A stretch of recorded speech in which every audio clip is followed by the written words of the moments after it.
Please come to order. Welcome to our budget session, this date, March 9th, 2021. This is a follow-up to the budget work session held on March 2nd, 2021, and a continuation of operating budget, discussion of revenues and expenses with a concentration on elected officials. And I'm going to turn it over to Ms. Jeanette Cudmore, our Chief Operations Officer for the county, and she will lead us in this afternoon. Thank you. Welcome, Jeanette. Being joined by Jody. Jody? Mr. President, before we continue, I do believe I left a motion on the floor that's been sitting for a while. So what I'd like to do is rescind that motion at this time Okay. in order for staff to have enough time to research, develop a plan of action, as well as other matters that are underway That's the motion on the for the healthcare. healthcare. Okay. So here, well, we'll sit there and suspend it until we get better information. Okay. All right. All right, Jeanette, you got it. Thank you. Pleased to announce that we attended the Planning Commission last night, and they approved our CIP plan, FY '22 to '27. So thank you, Planning Commission. Very good. Could I just jump in on that? I really appreciate what the Planning Commission did, but I will state this for the record, again, for the 10th year in a row. Sidewalks, Peg Road, Buck Hewitt, and if I look at the budget this year, we have an extraordinary amount of money for construction, folks, to the tune of over $1 million. And I'd really like to see them finish the Peg Road and Buck Hewitt Road and maybe a little bit of South Shangri-La along the way to improve accessibility for the citizens of South Lexington Park. Great. So I hope Mr. Dietrich is listening. I'm sure he is. Thank you. All righty. So you see the agenda. The first thing we're going to be talking about, we just are skipping right to page 4. And this is follow-up to last week, the budget work session on the property tax credit for disabled veterans. There was some information that was received. I don't know if Dave or Neil is here. Hi, Neil. Hello, everyone. You want to talk about your memo on page 4? Certainly. So you all have the original memo, the longer version, but I provided a supplement which was posted on board docs, or should have been posted on board docs, and I imagine it was, for the questions that Commissioner O'Connor had. He presented 5 questions. I have answers for 3. Concerning the last 2, they were questions concerning the stats, particularly about St. Mary's County veterans that were in the original memo, overestimations, so we wanted more specific figures. Unfortunately, the Maryland Veterans Affairs has not gotten me that information yet. I emailed last week, I called, and this afternoon I also called just to make sure, and I still haven't been able to get any response, unfortunately. I also called the people, called and or emailed, or just emailed, or it doesn't matter, but contacted also the one in the Service Center in Charlotte Hall as well, and possibly they may have more specific information for the county, as it is the county service center. But similarly, no response, unfortunately. I dropped the commissioners' names. I did as much as I could, called the secretary's office, as I believe Commissioner Guy recommended. It's still unfortunate. So we haven't got an real official number That's yet. exactly right, Commissioner. Okay. So for the first 3 questions, the first question that Commissioner O'Connor asked was whether St. Mary's County has the authority to reduce the percentage. Oh, this was all related to the tax credit relating to the varied rate of disability and then the varied tax credit based on that rate of disability. So whether St. Mary's County has the ability to reduce the percentage of service-connected disability rating below 50% to qualify for the tax credit. And unfortunately, that answer is no. That the statute defines a disabled veteran as one who has a permanent service-connected disability of at least 50%, so which means you can't go below that 50% to have to include more people in the tax credit, unfortunately. The second question is whether we have authority to impose a 25% tax credit rather than a 50% tax credit for those who have a service-connected disability between 75% and 99%. So as background, that specific class of individuals, the 75 to 99, when we first presented the information, they would have the tax credit of 50%, but Commissioner O'Connor, I wanted to know if instead of the 50%, we could give them a 25% tax credit, and that answer, again, is no, as defined by the statute. The language is quoted there, but the tax credit shall be 50% for that particular range. So given the shall language rather than may, we're kind of locked into that, unfortunately. The third question was whether we could adjust the federal AGI below $100,000 to cover fewer people, and that answer is yes. So the language of the statute states that it cannot exceed $100,000. So as long as we set the limit for the max limit of AGI to qualify for the tax credit below that and do not exceed that, we're still within the statute. So no, yes, in short. And then again, we're still waiting on the other two questions. I guess it's fair to say until we get the other two questions answered, we should defer for the time being. Yeah, I'd like to have a better firm total of Yeah. what veterans we have before we make a decision, at least before I make a decision on this. Well, also on the workup, did you want to lower it to 75,000? You had Well, mentioned that. well, I'm looking at that also, but just get a total number, then we get probably some kind of idea about what we're looking at. Certainly. If we say it's 100,000, but to get a good firm number of how many veterans we have out there. And I would think, I'm all for lowering it to 75,000 or even less. Yeah. Qualified veterans that can be qualified for this credit. It'd be my pleasure. So I'm going to continue, as I said, to So call. do you think you'll be able to get some by next week, maybe? I really hope so, but again, I'm not entirely You've been working with sure. George Owens up in, I've been, the yeah, VA? that's exactly right. So I've called his office, and Okay. it rings, but then goes to voicemail. So I've left voicemails. Then I emailed the office. Or they've his got to email have some direct- kind of tracking. They must have something on a number of veterans in this area. Right, I would Oh, they think do. so. They definitely do. Got to, Yeah. I know they do. That's exactly. Got to. I So can't understand why I can't give it to it right now. I completely agree. It did take some time when I contacted the U.S. Veterans Administration for them, one, to respond, and then two, to provide the information. It took around 2 weeks for I believe, as far as my memory serves, because it was several months ago, I think it took around 2 weeks from the initial contact to getting Oh, the so data. they're, no. So that's sort of, I'm not sure if it'll come by next week. I really hope so. But just to give the commissioner sort of a time frame for what it took in the past. Okay. And the U.S. Veterans Administration has a separate division that just works on statistics. And I don't know if the Maryland VA has the same thing.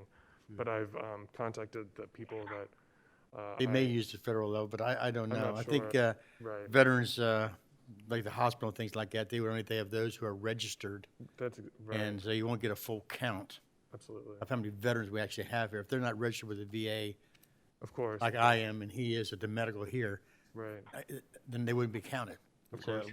we need to get it from Maryland Yeah. or federal statistic, one or the other. Certainly. Maryland has the breakdown. They have breakdown. I definitely know you do. do. Oh, I'm I mean, I'm they certain know that how they many do. veterans live in each Each county. county. I'm And then, sure. as far as the percentage rates, they have all of that because of the various benefits that go along Of with it when course, you of course. apply. So there is a way. And most of us, it's on our driver's license. I don't understand, even Right. if you went to the, Yeah. to the MDVA, you might get a pretty good count. So I'd like to get a better number. I'll do my best. Thank you. Okay, thank you. Commissioners. Thank you, My Neil. pleasure. Thank you. And commissioners, as soon as we get the information, we'll bring Neil back at a future budget work session. Okay, appreciate it. Go the 23rd. Yeah, hopefully by next weekend, next week you should have some. That's what I'm hoping for. Okay, good. And if you get the information, I would say that I don't think you don't have to wait till Tuesday to give us that information. Get it through the right channels Yeah, out email it to to us us or whatever, yeah. so we can go ahead and at least mull it over. Certainly. When I have it, you'll have it. Thank you. Thank you. My Thank pleasure. you. Thank you, Thank you, Neil. Commissioners. All right, commissioners, we're going to move on forward to page 6. Again, this is a summary of our revenues. They have not really changed. Our recurring revenues are an increase of 6.2% still. At this work session, there have been really no changes since the last work session. Page 7 is our summary expenditures, and just like last week when we highlighted the Board of Education, this week we're talking about elected officials. So you'll see the section for elected officials is highlighted, okay? And you can see the actual for elected officials was $47.4 million. The approved for 2021 was $55.3. The baseline is 56, and there's an additional $5.8 million in new initiatives, ECCs, that are being requested for the FY22 budget. And then you'll notice in the column that says County Administrator recommended ECC, that 1.7 million reflects the 20 FTEs that were included for ADC. That's been on the CIP sheet as an operating impact for the last number of years since the project's been in place. So this has been included here as a recommendation. And then I guess we're going to go ahead and move forward. But Jody's going to go ahead and start with the going over the ECC sheet, the summary sheet, and then with the ECCs for the elected officials. Okay, for the essential cost change list detail, the elected officials start on page 13. One highlight I will point out is the Orphans Court and the Office of the Treasurer. They did not submit any cost change requests for 2022, and their baseline is essentially flat. So we will not have any changes to go through for those two departments. So we can start on page 13 with the Circuit Court.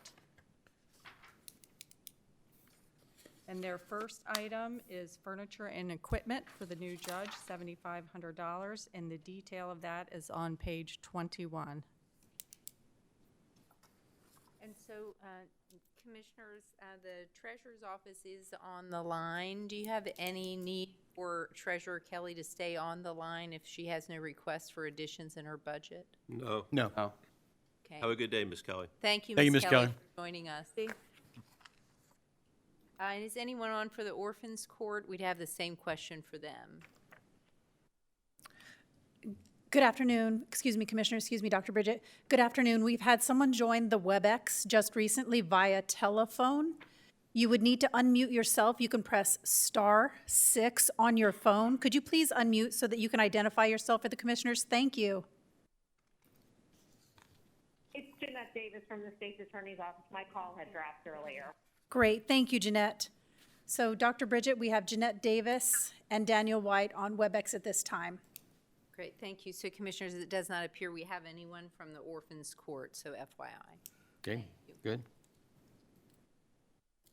And Judge Stamm has joined us from remote to in-person. Welcome. Annual visit. His annual visitor. There Came you back go. from skiing just to see us. I follow you, man. I watch your wife, what your wife's doing, not you. Okay? So I guess the question is for the Circuit Court judge is, since Judge Dunsfer will be retiring, he's going to take his furniture with him. He needs some furniture. And the bailiffs increases $15 a day. And considering you're now open and going to get more opened, please, Have Judge Stamm come up.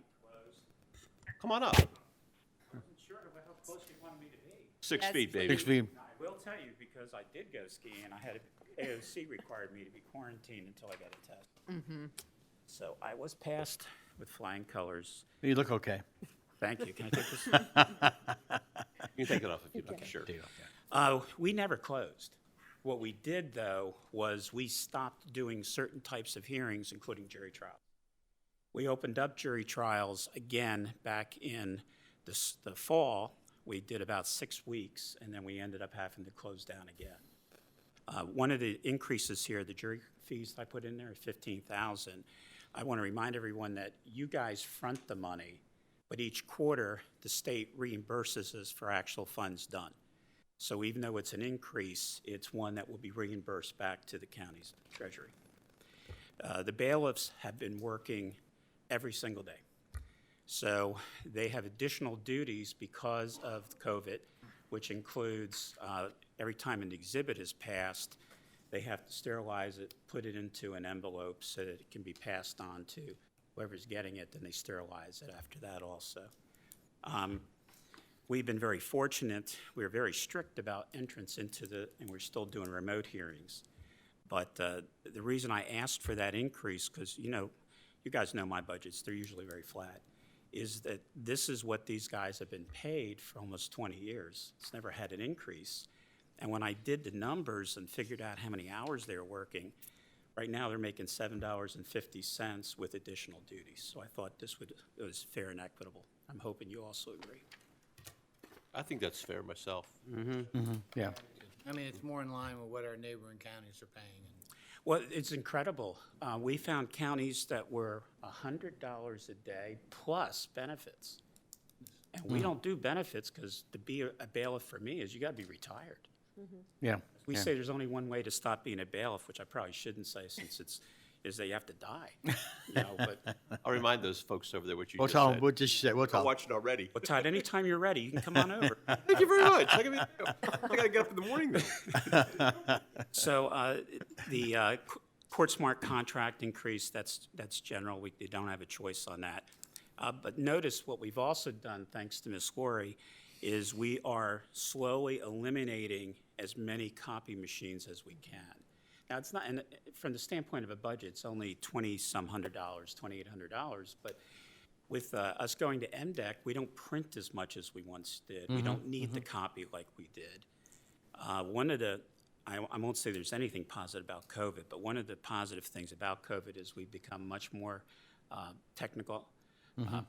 Even though we couldn't get into WebEx, because that's not the system we use, Zoom for Government's good, guys. It's good. Thank you. I don't know how many times I've said that. I wasn't for it originally, but now today I did 7 hearings remote. Wow. On Zoom, including people in a facility up in the Department of Corrections and a juvenile facility. So, but it's different. Well, once you get comfortable with each one, they all get comfortable. Law library is again flat. The furniture is $7,500. That's an estimate because Judge Densford, when he came on board, he brought his own furniture. And when he hits age of 70, as you all may know, we have to retire the day we turn 70. We're not going to have any furniture there, but I put it in this budget, but there's a chance it won't be in this budget. The governor has taken anywhere from 3 months up to a year and a half to fill vacancies. So this might actually not even be used until July of the 2023 or the FY 2023 budget. We're putting a $250 million budget. I think we can find $7,500 for the new judge. Okay. Well, if you had my way, I'd make him pay his own furniture, but hey. You pay for your furniture? Anyway, so we actually what I did is I inherited Judge Kamenetz. This was already 17 years old when I got it. And then when the legs fell off one of the chairs, the administrative judge at that time made me get furniture. Okay. I'll good, take the good. fifth on that. Good, Right. good. Guys, have any questions? No. None. Good. But thanks for coming to visit. Well, actually, it was kind of nice to get out of there. You got fresh air. Did you walk? No. Okay. For all that skiing you did, I figured you get a little exercise, stretch those legs in the fresh air. It was a lot of fun. It's the first, as you know, we go skiing 4 or 5 times a year. It's the only trip we have this year. Really? I had no vacation this year. I worked all the way through. So, and even then, it wasn't much of a vacation because Zoom for Government works in Colorado. It does. Commissioner O'Connor. You see? You can do it anywhere. I know. I did meetings while I was up there. But the difference is an 8:30 meeting, 6:30 in the mountains. Oh. That's true. So that was tough. It's tough. I mean, just, waking up 6:30 in the mountains, going skiing, having to take that meeting. was I mean, it's awful. difficult. Someone has to do it, though. Someone's got to do it. Someone's got to do it. Yeah. Thank Guys, you. thank you if there's no Thanks. questions. Thank you. Thank you for coming. Thank you, commissioners. I think we all agree on that. Let's move on. So we're still on page 13, but we're going to move down to the Office of the Sheriff. Could we, since this may take a while for the sheriff, could we go over the other folks so they may not have to sit and wait all day long? State's Sure. Attorney, sure. Yeah. So that's page 15, Office of the State's Attorney. And then the backup for each of the essential cost change requests starts on page 48. And I believe we have Daniel White and Jeanette Davis. Yes, thank you.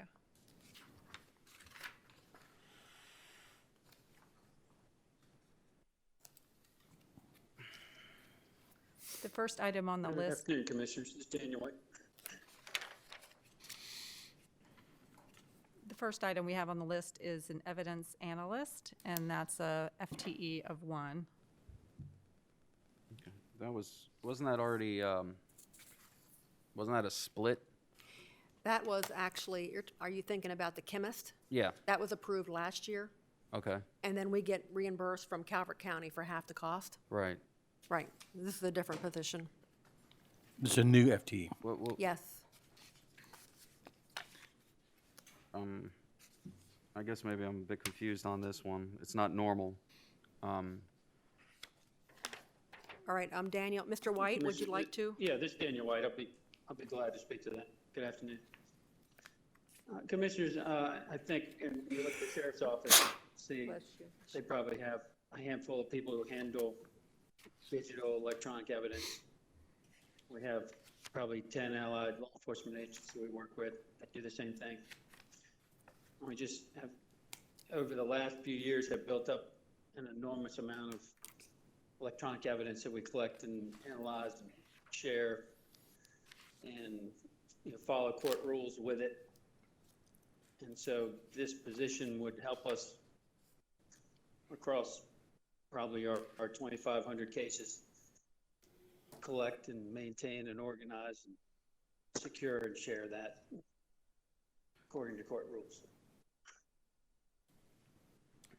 A quick question, just so I understand. On the essential cost changes form, it says the expense to be incurred is approximately $84,000, but then it says $78,000.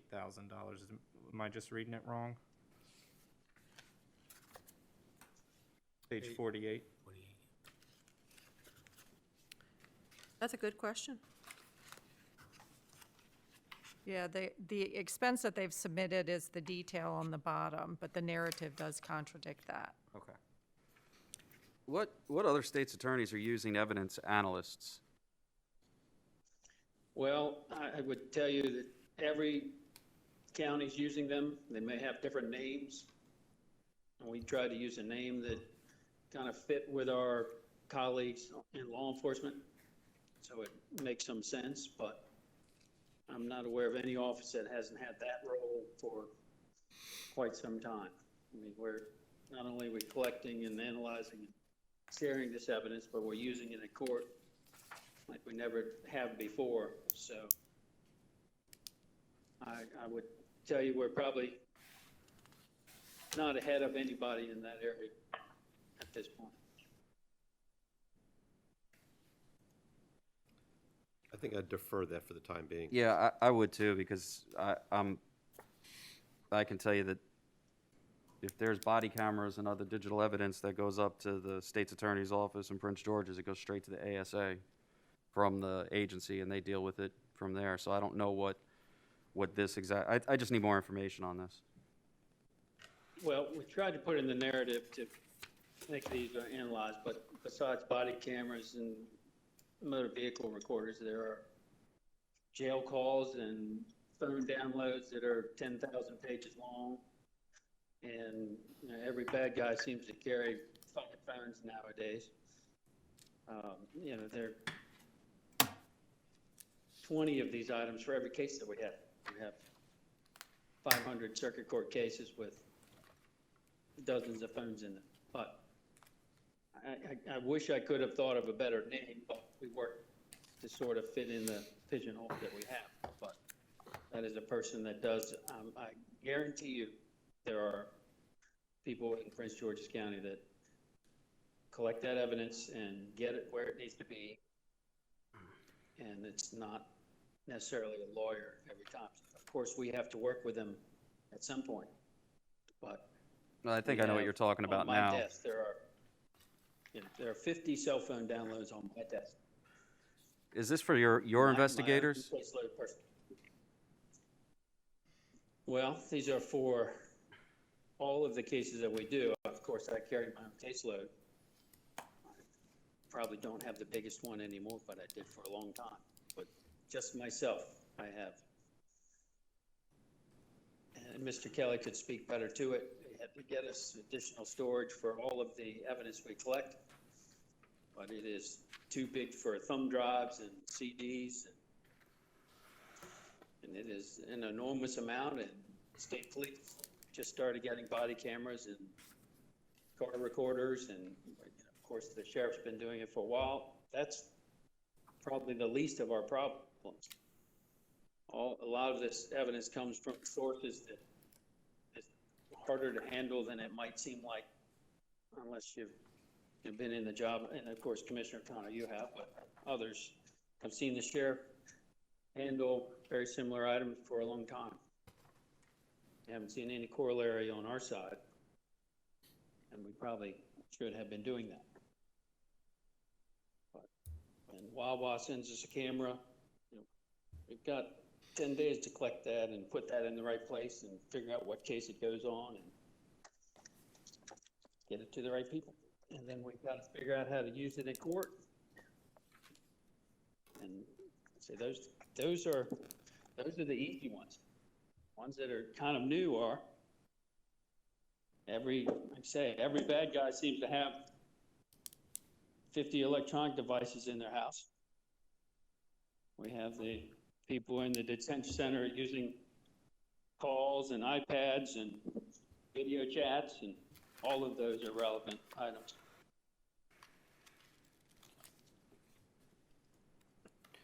I guess I would just ask, we could defer this one just for a little bit. Well, and of course, it's the commissioner's call. I don't ask for any lawyers. I don't ask for. Well, I'm not saying no, I'm numbers just in saying some other places. for more information on this. That's Sure. all I'm seeking. What more info do we need on this, John? Like, what do we need to do? Well, I mean, there's. Is there other people out there providing the same service? Well, I want to be able to basically find out exactly, it says evidence analyst, but, Right. you know, what, beyond the investigation that's done by law enforcement, I mean, if you Yes, get what I a, mean, so the sheriff Yeah. already providing this, state police already well, they have, providing all this? the sheriff's department has crime scene people, they have their detectives, I'm sure they're downloading the phones on the search warrants, they're doing all of this and putting it all together for presentation to court. And even when you go out and do an investigation, you're supposed to get that evidence and then bring it to court. You submit it as evidence, but there may be something else here that I'm missing. That's what I'm trying to figure out. Yeah, What is this person qualifying with the sheriff and, I have no clue. That's I the don't- information. what's that again? I hear what you're saying, Commissioner, and to some extent, you're kind of making my case. The police officers don't download all this and share it and send it. They have probably a dozen people that do that. Right. That's yeah. And then the state police have another dozen. And the jail has their own people that do that. So does Verizon, so does Sprint, so does Wawa, so does Walmart, you know. Walmart sends us 200 videos a month. You know, and So they actually On send our it end, we directly to just- you. Their loss prevention. some of them come directly to us, some of them get dumped in the evidence room, and I got you. we Okay. can certainly retrieve it. But again, that is quite a project. Yeah, it probably wasn't a fair And comparison then when to. we get it, you know, we have to get it to the right person. Well, that's fine. It probably sounds- wasn't a fair it may sound comparison simple based for on the one. size of your office, and what you do. So, I'm good if the other commissioners are fine with it. So we hold it for a while? Yeah, I'm not saying take it out. I don't have that much of an issue. That I think he just answered exactly what I was looking for. Any other questions on any of the other essential changes? I have a couple. Okay.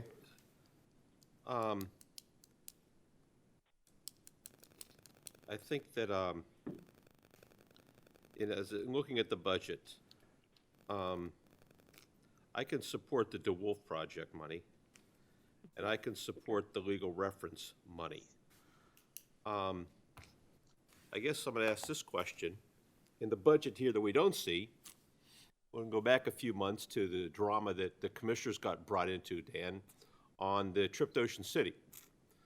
So my question rhetorically is, I don't see that in the budget. So, Well, there is in their budget, I believe they moved 15,000 from travel to staff development. Is that how it was done? Yeah, I cut it in half, Commissioner. I didn't set the budget last year. I'm relatively new at this job, but I cut it in half, and I hope to give some of it back. Well, it looked like it was just realigned from travel to staff development, staff development. which is the not same, which returned, rhetorically was the same we did Yes. last year. So like I said, Well, I don't, you know, I get what you're saying, and it's a reasonable question. I don't intend to use it for conferences or conventions or anything else. I intend to use that for exactly what it says, which is helping our lawyers become better lawyers. Okay, so you're not giving it back, though? There are things, You just realigned it. Yeah. like I said, I think to me right now, I'm willing to pay for the DeWolf money and I'm willing to pay for the Westlaw. I'm not willing to add any more at this point in time until we get a better grasp on what's going on with all of our revenues and with whatever the state is going to impose on us, which is pending day by day in Annapolis. I think that's fair. I agree with So we'll be looking at then evidence analysis, overtime, electronic. No, I'm looking at the DeWolf for $70,795 and Westlaw for $6,171. Right. Yeah, I'm okay with that. well, let me, if I could talk some about the DeWolf. That is, you know, a requirement that we have to appear. And that is meeting what I think the number probably should have been. There's no increase in that time. It was just never budgeted properly, so that money has been pulled from other areas. No, what I'm saying, Mr. Watt, is I agree to leave the We agree with that. for that in, and also to leave the 6,000 some dollars for legal reference. Okay? So you're saying DeWolf and legal reference, everything else, They go into the budget, yeah. and the restitution management, the $600? Why? I don't care about 600 bucks, that's no way. That's my point. It's, If you want 600 bucks for restitution management, I don't care. okay, that's fine. I think that's fine. So just those Can we three talk items. for a moment about line 2? Excuse me, which is the, sir? MDEC. I just was curious if we had talked about line 2, which is the MDEC, or the case management software. 29,500. Or is that, I haven't heard, so go ahead, sir. that is sort of a bolt-on to the MDEC system that is used by the court system to track our cases and our people and our witnesses. And the state of Maryland obviously spent millions on it, and there's a bolt-on piece to allow prosecutors to collect that information and use it to be where we're supposed to be, when we're supposed to be there, and have cases tried when they're supposed to be tried. And I guess, as the judge told you, we're expecting a lot more, trials and issues this year than we've had in the past few, not only because of COVID, but because of a general rise in activity by the sheriff, which are obviously good work, but it ends up in the courtroom. So, Ms. Cudmore, what's the fund balance currently for the state's attorney's office? The fund balance? Do they have any fund balance? Every year, they've had money that's sat over or carried over. Unspent. I would have Unspent. to, yeah, I would have to get that to you. Okay, From the FY 2020 budget. correct. Every year, they always have additional money. DeWolf, I don't believe, has always been spent. So what I think we need to look at here, before we delve too far into this, is some of these costs can be brought out of their unused revenues. Right. and Whether I it's can- salary savings, it doesn't matter what it is. Or they can realign internally. Correct, they can realign internally. Yeah. That doesn't need to be new revenue, to include the DeWolf funding. I mean, if they have salary savings that's there, or they have money that hasn't been spent in the DeWolf, what's the difference between the two? Does the funding actually need to be 70,000? I think it just needs to be drilled down more. I mean, I'm not so pressed on the DeWolf, but Right, and I did look that up before I came down here, as far as how much they spent on the Yeah. DeWolf. Last year, they actually exceeded their budget by about $3,000. Okay. So they spent So it's about dead on. $76,432 last year in 2020, and so far, they have spent $53,681. right. And we still have the rest to get This is through March. June. Yes, So 53,000 in 9 months, or call it 8 months, because it's only March. right. So 53, it's 6,500 a month. 6 times 12 is 72, and after that is 78, so he's pretty close. Yes, Yeah, but the other question I have on this is the attorneys are salaried. So this was supposed to be a temporary solution when now Judge Stanalonis brought this in because of the way the setup was. So what if they're doing it by Zoom? Or they're going down to the jail. There's Okay, I'll go backwards on that one. yeah, Remember, that was then, and we're trying to get out of COVID. right. He's trying to address, if I'm reading this correctly, the DeWolf funding starting in July. Right. And we hope all this stuff is over, and Yeah. they're going to have to do it in person. Okay. So that's the reason when I did that, what you just said in the math real fast in my head comes Yeah. out to that number. That's fine. So I have no trouble, that's the reason I said I have no trouble with DeWolf, and that's required by the state. right. I mean, that wasn't something that we dreamed up. And I mean, and the other thing is, if the evidence analyst position is that important, what vacancies are over there that they may be able to look at that they haven't used or haven't filled? The same question we're going to ask for our county staff or anything else. So are there any vacancies there that they haven't used in a year that they can go ahead and look at if they really want that evidence analyst position? So I think that maybe there needs to be a, Interesting you bring that up. I'm sorry. go ahead. And I apologize that I'm not there, and I don't mean to interrupt. Can't, pardon me if I did. No, I We lived have it. You're two, good. Legal assistants that we've actually talked to personnel, and we're trying to make evidence analysts as well. We've left them vacant while we try and build up some dollars to address that. They're not much more expensive than a legal assistant. They're just a different job. So we've left 2 vacant to convert to evidence technicians. And again, I apologize for the word. We're just trying to fit in the schematics that we have and correlate with what law enforcement is doing, because we're catching the ball that they throw. And they throw a lot of them, and they do great work, but we all know their job and their evidence and their work has changed, and we're trying to keep up in large part. Well, I'm still online with what Commissioner Morgan said. And if the MDEC software, they could probably figure out what's in their fund balance or unused revenues. Right, and this is a recurring revenue, so they would need to have it, whether they have it this year, they would need to have it recur for next year, so, They could but they could resubmit also next year. right, Yeah, right. so. Okay, what do we got here, guys? Commissioner Morgan, correct me if I'm wrong, but OT for DeWolf, Let's see for Westlaw, Westlaw and restitution management. yep. Go forward So we got 3 items to go forward right now, for now. correct? Mm-hmm. So, yes, 50, pages 50, 51, 53. so yes on the Westlaw and the QuickBooks, Yeah. okay.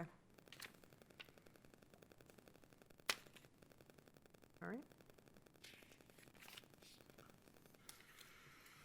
Okay, next.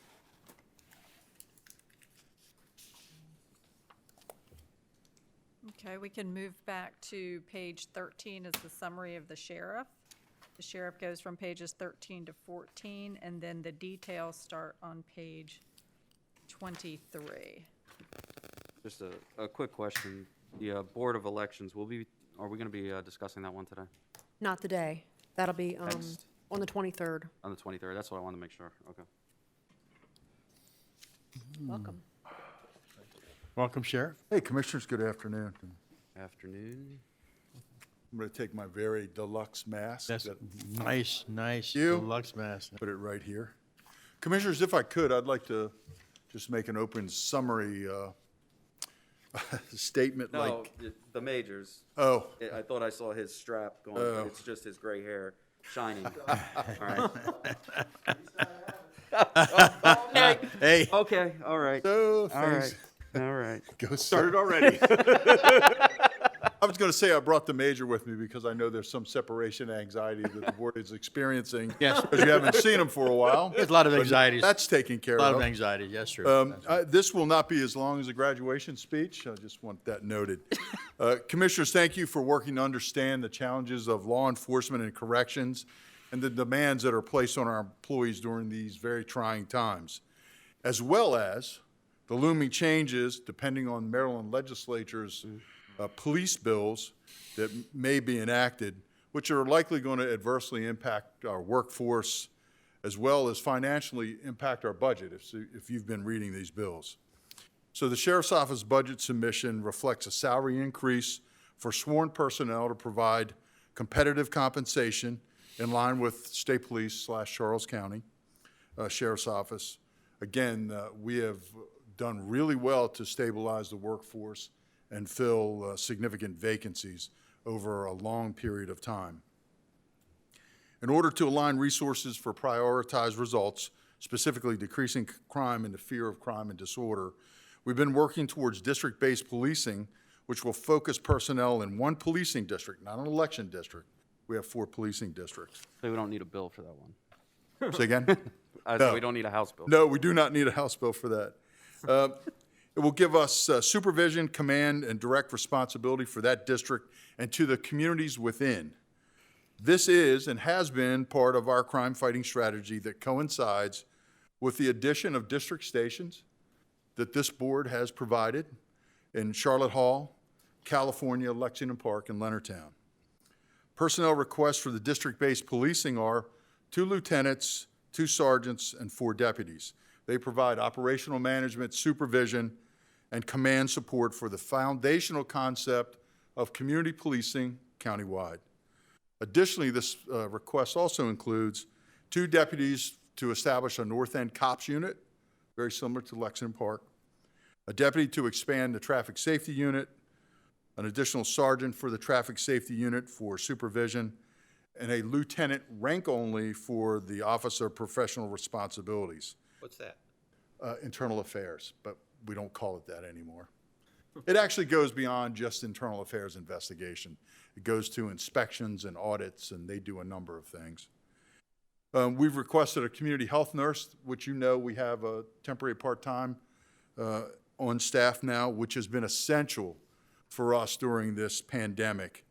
And what we hope to do is continue to manage the pandemic as it leaves us, knock on wood, and then overall the employee health, wellness, and resiliency plans that we have. There's also a corrections analyst and 2 conversions of FTEs. Currently, our investigative units, being criminal investigations and narcotics, the personnel, we don't have the personnel dedicated to the burgeoning crime trends, which are violent crime and narcotics cases. Not to mention the things that we just can't seem to get to unless we come across them, namely human trafficking and computer crimes. And I was very attuned to what Mr. White was talking about with handling that evidence, which there is so much of that right now. As you know, in 2020, we had 6 homicides, unheard of. In one 24-hour period, we had 2 homicides and a 3rd shooting, all occurring in Lexington Park. So far in 2021, we have not had any homicides. We have, however, had shootings. We've had 7 assaults, reckless endangerment / shootings in Lexington Park. One of the things I was able to do because school was not in session is take the 7 SROs, place them with the cops, and create a youth gun violence task force, which is still running, virtue of the members of the cops unit, because honestly, I just don't have anybody else to do it. Ultimately, what we're able to adequately fund translates to performance in our community. A major refinement to policing through district-based concept is an understatement. It will be a major refinement for policing in this county. Thank you all again very much. And of course, I have with me Major American and Ms. Lottie Bell, and to answer any specific questions you may have. So ask at your own risk when in regard to the major, because I can tell he's fired up already. Got him started. Thank you for that. You're welcome. So how do you want to proceed, Ms. Cudmore? Why don't we start on page 23 with the detail on each ECC? And the first one is for the increase for the sworn for $1,019,915. I'll start because I always do.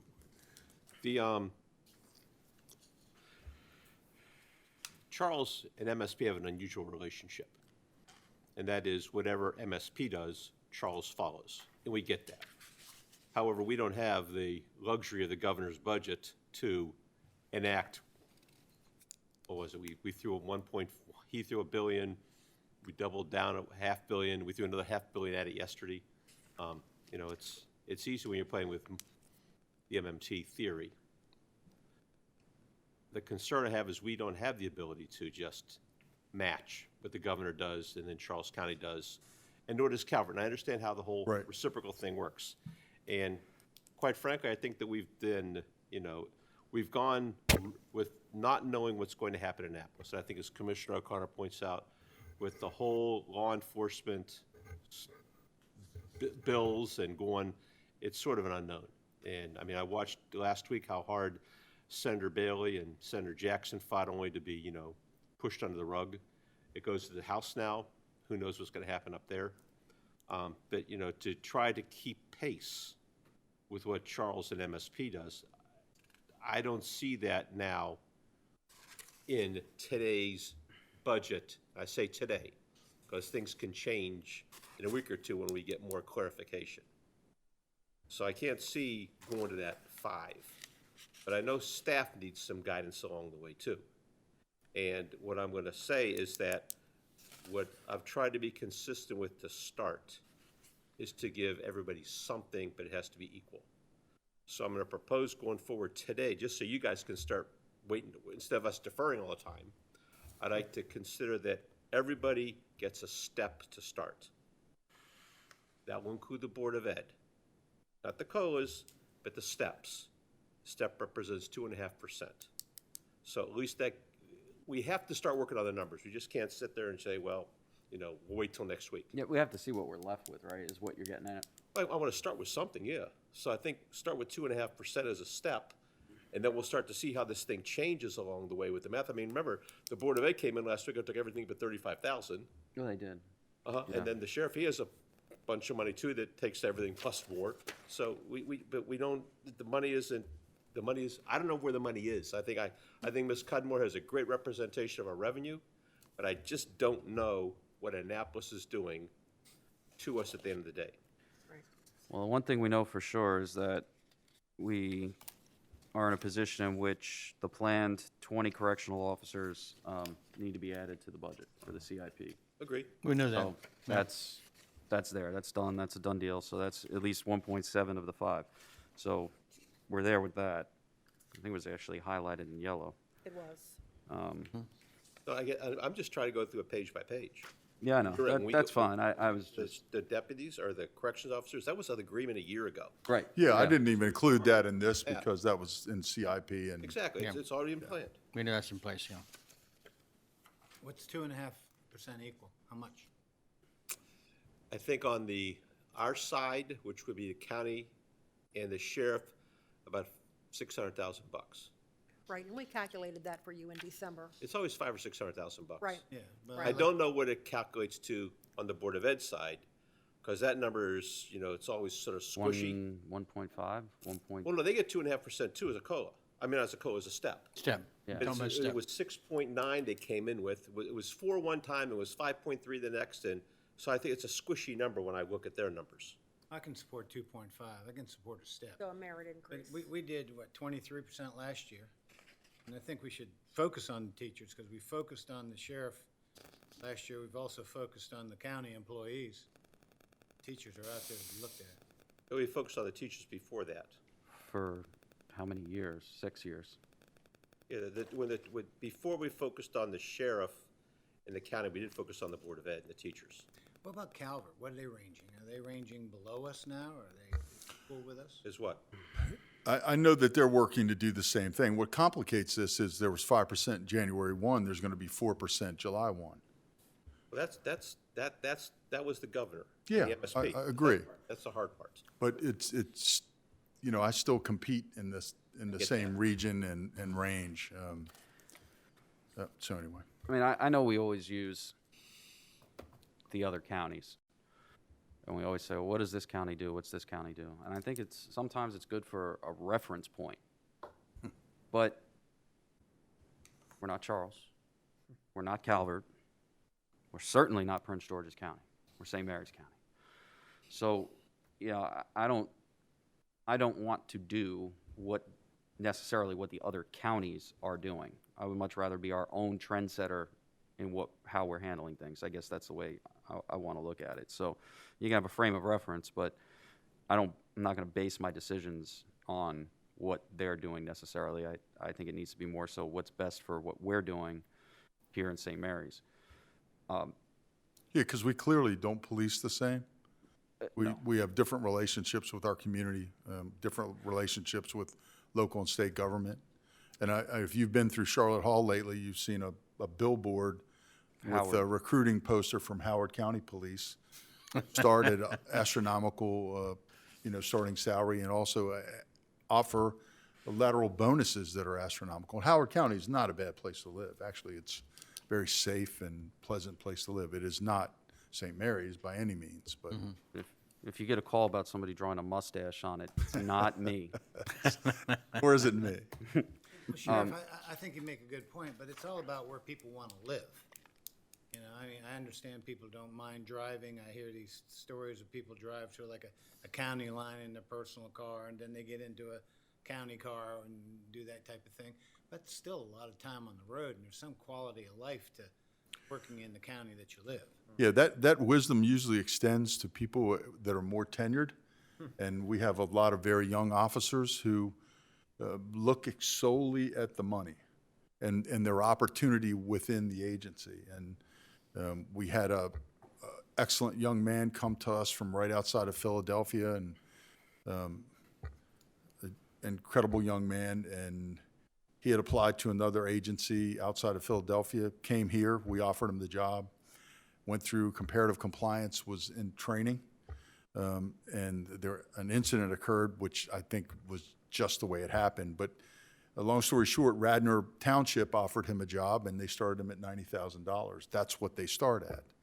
So, as he said, and that's not what I'm suggesting, but they have a very stable workforce, because that's their intent, is to, once they get somebody in, never to let them go. It's a very affluent area, don't get me wrong, but Well, the conversation that is happening now is basically this, is with everything that's, and Commissioner Morgan didn't hit it, but I will, the war on the law enforcement profession, as you don't have to say it, I will, it is what it is.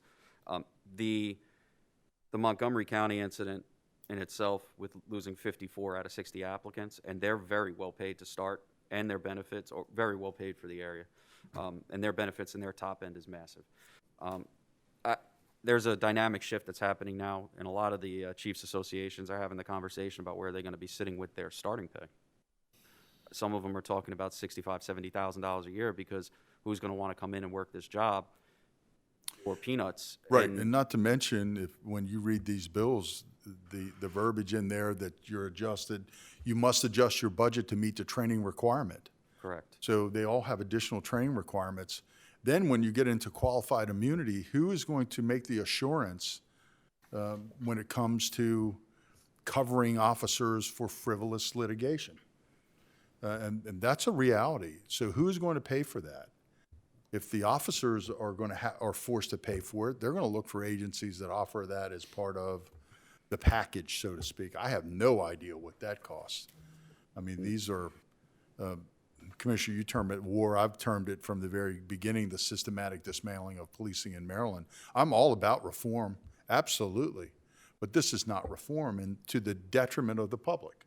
That's what bothers me. As a sheriff who works every day to make the community safer, these do not at all. It's really a sense of fairness, and which is not what I see. But anyway, I know there will be unintended consequences of these bills. There will be expenses that are always passed down to us.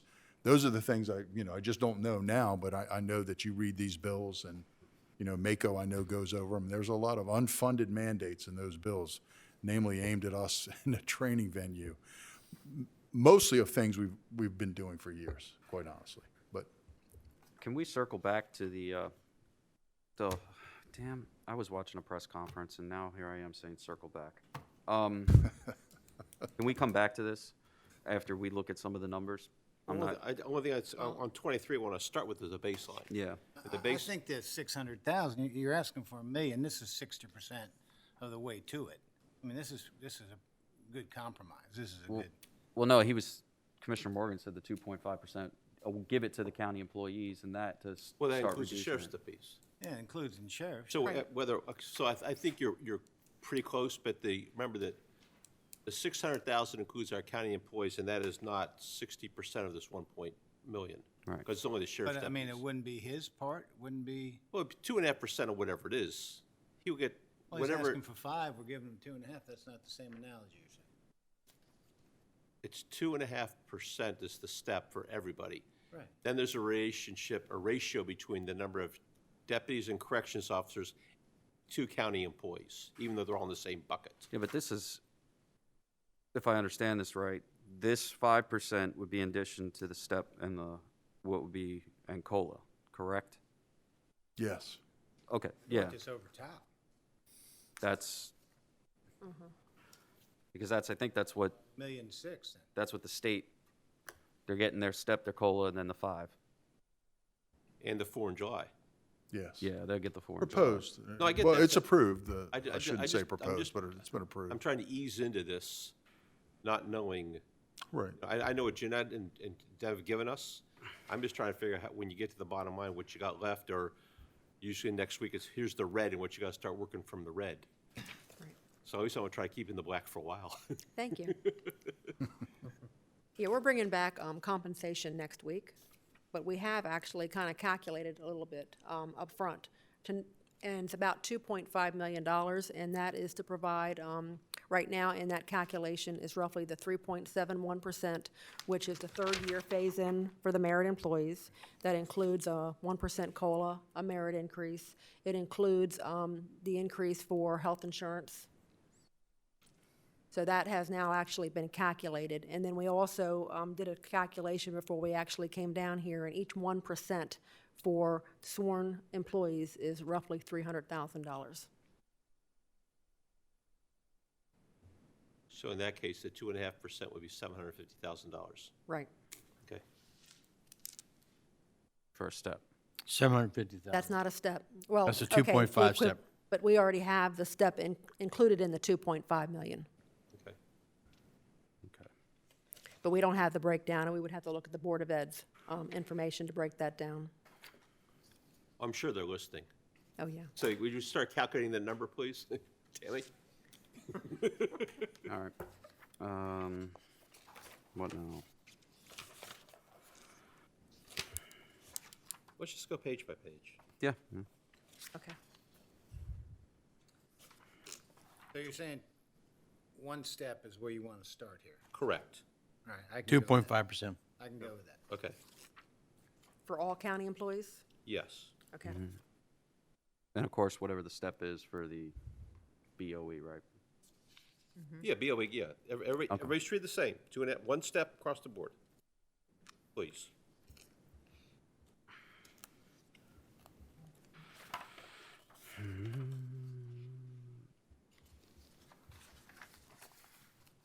Okay. All right, page 24, ranks. Yeah. Yeah. Support that. Yeah, now what this is when people have gotten an increase in rank, they get more money. Yes. Good, I support that. 24 is a yes. Yep. You agree? Yeah, 25, I'm good with. 25 as is a well. yes. Yes.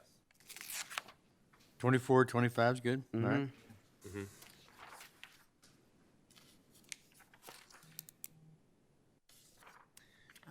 Okay, next we get into, It's tough. Yeah, I have a tough time with the nurse. I really believe in watching what is going on within our jails and with what Major American has stood out here and preached to me for a number of years of, we just can't lock them up. There's also health care and things like that to be concerned about, that with This is for the everything- employees, Huh? this isn't for the inmates, this is for the employees. this for the community healthing nurse. For the employees, healthcare related matters. health nurse, RN?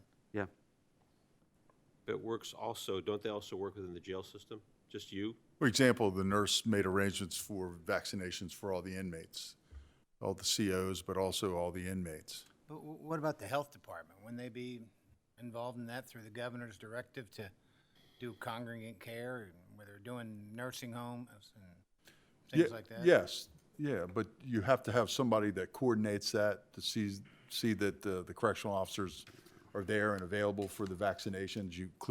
We didn't do everybody all at the same time because of the potential for reactions. But the nurse also manages people that are self-monitoring, isolated, or quarantined. She also updates continually the CDC guidelines, which we strictly adhere to. And people report to her, our employees report to her, sworn corrections and our professional staff if they've traveled. And then she places them in a status of isolation or quarantine or self-monitoring, which changes all the time depending on whether you've had vaccinations or not. Major, Is this a temporary position? it's temporary part-time that we hired early on because a sergeant was trying to track all these people in various stages I understand. of COVID, which is, we're cops. So now you want to replace the temp or permanent? We'd like to have a permanent FTE in that nurse's position. We know we got health departments asking for 4 new nurses, and, we got a lot of nurses in the budget. Just seems like the health department would have something to do with corrections or with the sheriff's department too, that. Sheriff? Go ahead.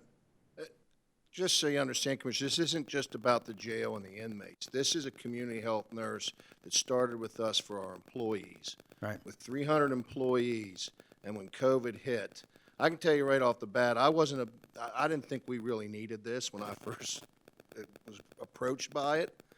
But as we progressed on this thing, it blew up like there was no tomorrow, and I thank God today that we had this person, because they've managed all our employees, all the issues, not with just COVID, but they're starting to help with our wellness and everything else that our employees are calling instead of talking to our supervisor.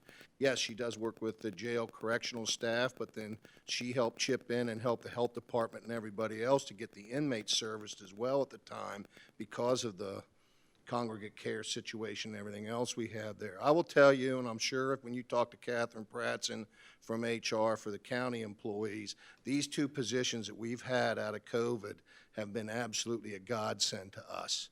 And we need to be very grateful for that, because I'm telling you, I think this is one of the better positions in county government, and also for the sheriff's office, for as big as we are, that our employees have somebody to go to get the adequate recommendations they need when they're calling in sick and everything else, instead of just talking to a desk sergeant. They're more apt to talk to a nurse, Commissioner Hewitt, than they really want to talk to their supervisor about their issues. And I don't know all the issues, but I can tell you this nurse has told me that, there are a lot of things that she's fielding, and I think this is one of the most adequate, justified positions that we're probably going to have on both the sheriff's side and your side down the road. Hey, Joe, let me ask this question. We paid for it before through one of our grants, correct? Yes. Right. Okay, so my question is, we just got a $1.9 trillion bill about to get passed and signed by the president. and we're supposed to get all this money in St. Mary's County, is there, when, not knowing what we're gonna get, is it possible that with all this money we're gonna be getting, that this position could be funded through that $1.9 trillion? And that, I mean, it's rhetorical. It is. Commissioner Morgan, possible, I don't know, but right now, sitting here talking to you, and had to put our budget in, No, I get we you. didn't know whether this was happening or not, so we was just, making sure we covered our bases, that we get this position through, because it's equally as important to us as it is to you guys to keep our employees healthy. Well, maybe this could be done, guys. We certainly would pursue any Well, that's what I'm saying. potential We for can grant put or it into the award. budget now, because I think the major's made a good case for it. We've watched what's happened. But if the $1.9 trillion that's gonna get shoved through the House tomorrow gets signed by the president by Friday, it's gonna obviously have, here's your money, and here's what you're gonna get to, and here's all your little boxes you have to fill in along the way. And maybe that could be a way to offset it as it comes through. Yeah, That's but just- Commissioner Morgan, I would suggest to you that that money they're talking about giving us, which I've heard 22 million's the number coming to St. Mary's, is not gonna be reoccurring. And this is gonna be, I can see for a lot of these things that they're asking for, looks like one time, purchase a toolkit or whatever, these types of things I could see us doing with this one-time money. But I'm worried about doing reoccurring costs with, money that won't be reoccurring. I concur. Well, that's why you'd have to leave it a temporary That's why I'm part-time leaving, position. I was gonna suggest we leave it in, and let's see what the rules are for the 22 million when it comes down. If the rules come down, so you can use the bail, 1.9 trillion to pay for this, or the 22 million, we get the 1.9 trillion, then that'd be the way to go. But again, Especially if there's multiple salaries- years. A salary's gonna be reoccurring every year, though. Well, Money won't be coming every year. if you make it a grant position, then it's not, especially if they understand that after the grant, that the possibility of the position won't be there. I think we've done that several times, so. Well, the question, what would you suggest?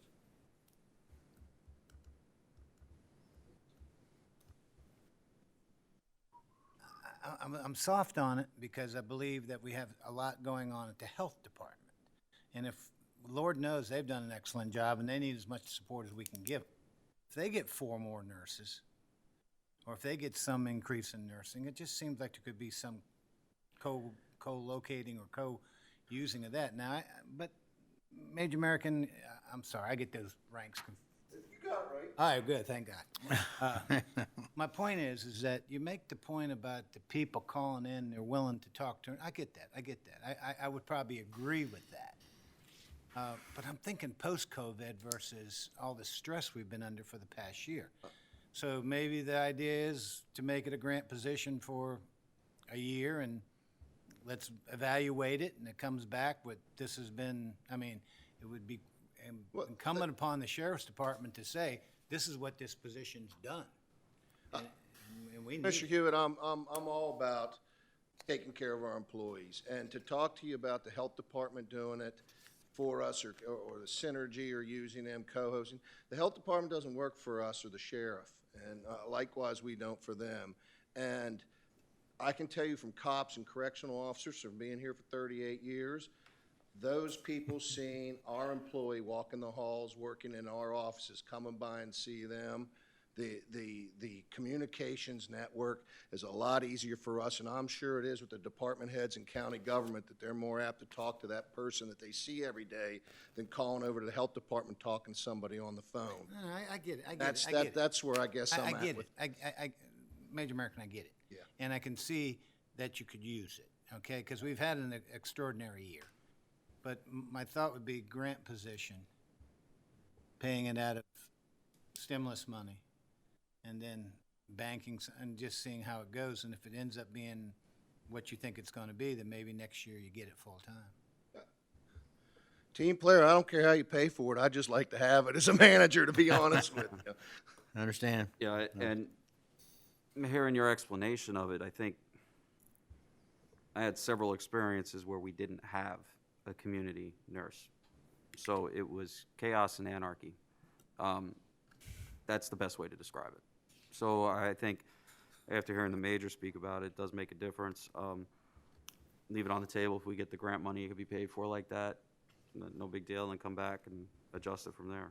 Yeah, what she's, in this case, she was able to do is not only administer our pandemic response with COVID-19, but also become a trusted source for our employees to call when they had a problem with a family member. That's extraordinary, because the major's right, and Commissioner knows this, cops are distrustful of everything. So are, Chain of command? yes. The guy's supposed to go through a chain of command? Well, no, the nurse is a resource for our employees for overall wellness, and she will make referrals, facilitate appointments. It's difficult to go see a doctor now. For an employee to be able to call our nurse and her to facilitate, and she's a known commodity in the medical community here, facilitate appointments for other things or reassure people, has been a tremendous boost for us. There's a lot of angst out there with all of us because of COVID and the changes to our lives professionally and personally. No, So, sure. it's one of the many ways that we deal with. And we're seeing some other ramifications from this long-term angst that have surfaced otherwise. And so we're going to, Psychologist over there? we have 3 psychologists American. with, American is one of them. No, that is not the couch to go to. You got a problem, boy? Well, the point is, it seems like you have somebody from mental health. I mean, if you're talking clinical health, the nurse aspect of it, I don't know, Sheriff. I support you. I think you're doing a great job. I want to help you. But there's, what I'm looking at here is what, $10 million is what I keep looking at, $10,648,000. Yes. And we get request for $8,472,000 from the Board of Ed. So, I don't know. I don't want to quibble over something that you think makes a difference to you. And Well, no, and you know what? We'll pursue the grant. That's a viable option. The money's gonna come down to us, so. Yeah. It's just, Yeah. What do y'all have? Y'all use that, what is it called, FAIRS grant? What's that one I talked to you about then? Safer. Oh, the Safe safer grant. Safer Safe grant. grant. Is there any way to use that somehow with this? I don't know. We'll certainly take I a don't know. look I at- just had a Reviewed some of the new federal grants that have been released over the last weeks. There was nothing that this fit in yet. Right. Well, yet. I bring that up because I just talked to yesterday with a full-time fire department employee in Salisbury, Maryland, who's been paid under the SAFE grant for the last 12 years. They said somebody to reapply every 3 years. It's still ongoing. I don't know I'm not sure what he's talking about, but he said they use it, the fire department, the EMS, and the sheriff's department over there, or police department in Salisbury. And I didn't know if we had any. I know you use it some for some of your programs. Right. But I didn't know how much. Certainly look into I was it. surprised that he was paid as an employee for a full-time fire department, using a SAFE grant. Again, I'll support this if it can come out as a grant through our stimulus money, whether it's 22 million or 2 million.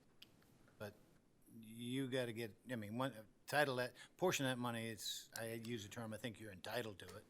So, Well, the good thing, you're right, we have time to look at this. Well, because we'll probably know in a month what the heck we should know by, They'll those send down the rules are gonna guidance. be. yeah. But we know that there's $139,000 sort of in limbo. So this nurse will be used for the correctional officers also, right?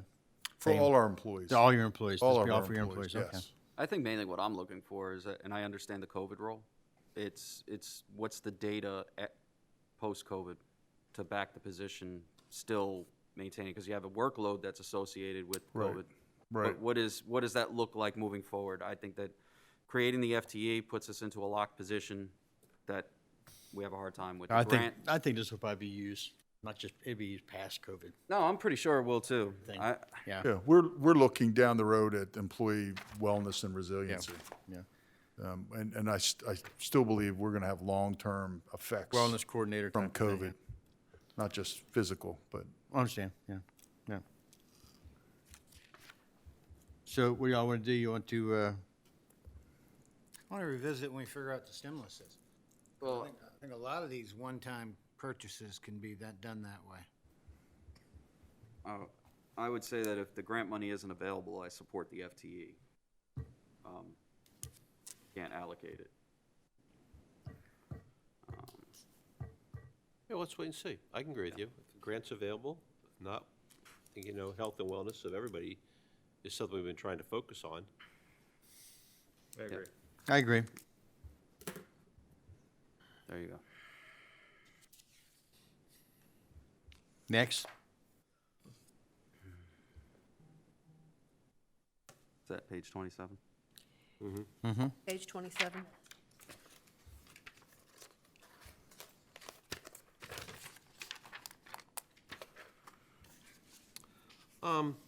This is A something. fun one for Mr. Cameron, myself, Sheriff. So for 8 or 9 years, we've gone back and forth on red light cameras, speed enforcement, all these things.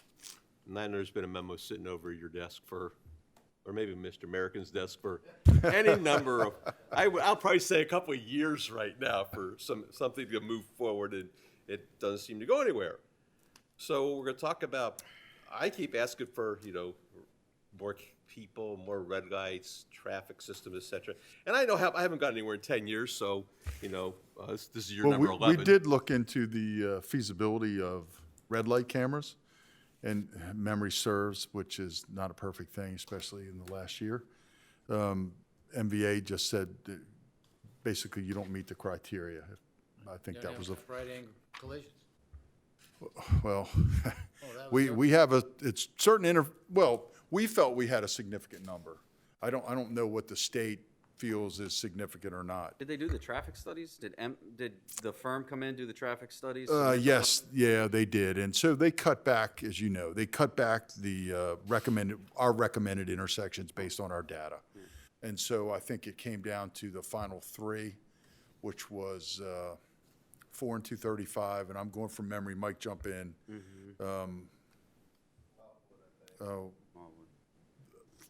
I think it's 4 and 235, Peg Road and 235. And then it might have been 246 and 235. And there was another one, Millstone. Millstone, yeah. Yes. Don't need a traffic Millstone. study. That was it, not 246, 235, Millstone. Those are the 3. And obviously, look at what we're talking about in that corridor. 4 approaches or 2 approaches? 4 approaches. Now, you talking red light cameras or speed cameras? Well, back then, we were talking about red light cameras, and that's what we proposed. And we went through quite a bit of engineering and working with MVA, and then at the time, I think we were working through Howard County's collective. But the bottom line was the rejection, more or less, from the Maryland Motor Vehicle Administration. I have never been a proponent of speed cameras because I was not sure of the technology. I kept hearing horror stories in Washington, D.C., and maybe that's not fair because there are jurisdictions that do a great job with speed cameras. But I heard horror stories in Washington, D.C. and Charles County, who I think ran a very fair automated enforcement section. They had problems with speed cameras. So we're in a different place now with technology, and perhaps that's something that we may want to go back and look at. I got a lot of pushback from the public. And it, you could argue, well, people just don't want tickets. But, I mean, it's a simple proposition. Don't run the light, don't speed. And people right now are driving way too fast. So we talked about that this Way morning, too and yeah. fast. And it's aggressive, fast driving. I've never seen it. COVID, you thought for a while you saw no traffic, and then all of a sudden you've seen this. So again, the technology's improved. That's something we certainly could look at. So there's, the technology definitely has improved. They actually have a device called a Dragon Cam. So I don't know if you're Yeah, familiar. Okay. yeah. Yeah. So the nice part about that is it keeps the police officer in the loop. They have to pull the trigger. They have to identify the Yeah. tracking history. All they're not doing is turning the lights on and pulling the stop. Right. So while that's a resource that has to be deployed out, but it keeps the officer in the loop, which sometimes is more acceptable to the public than the actual cameras. Yes, yeah. Well, you don't have that interchange. Right. The potential for that interchange, either positive or negative. And when you receive a ticket, most of the time it's not positive. Yeah. You're getting a ticket and you're angry about it. Yeah. I mean, that's why, and perhaps that's what you're referring to is additional traffic safety unit personnel. We have 1 person in traffic safety. The traffic complaints are probably the number 1 thing that we receive about speeding in or around neighborhoods. Our traffic safety unit compiles a a list that's available on our MDBs. Patrol officers can look at that, and they go and do traffic enforcement in addition to traffic safety. But I will tell you, our traffic safety officer is also burdened with the review of all of our accident reports, which is an arduous task, to say the least. And when you start to get into accident reconstruction, the reports themselves and time on task it takes a lot of manpower and a lot of work. And they're scrutinized heavily afterwards, they should be, and then once they go to court, litigation or prosecution, they're scrutinized even further. So that is what the sergeant's for, is to add a level of scrutiny to these accident recons and accident reports. How many traffic officers was there in total? We have one traffic safety officer now. No, I mean requested. An additional deputy sheriff for traffic safety and a sergeant to supervise traffic safety. So right now, one supervisor in SOD supervises a number of units.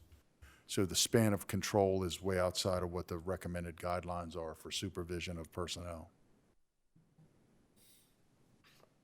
And it's not effective, quite truthfully. Like I said, I watch the Daytona 235 now every day. It's getting to be worse.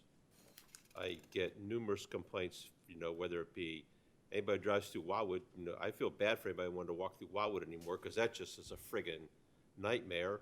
The Town Creek straightaway, is people are complaining all the time. And it just keeps spreading. And I get it. People don't want it because people don't want to get a ticket. Well, if you ain't speeding, you aren't going to get a ticket. And I know I've listened to the studies here for 8 years. Oh, well, if you have the red light camera, somebody's going to slow down, you get rear-ended, et cetera, et cetera. But those rear-end collisions are not as significant when it comes to injury as right-angle accidents. And that's what we have to be concerned about, is those right-angle accidents caused by people running the lights. Exactly. And there seems to be, again, a very aggressive tenor right now on our roadways, with people driving faster, willing to do a number of things. And, our patrol force, which is out there, and they do traffic enforcement as they're able to, but their discretionary time is cut down to a minimum. I mean, I would, to your point, considering it, knowing the industry 10+ years, dealing with it, it'd be something that I might be able to get behind. But the issue I have is there's one traffic officer, right? So before cameras go up,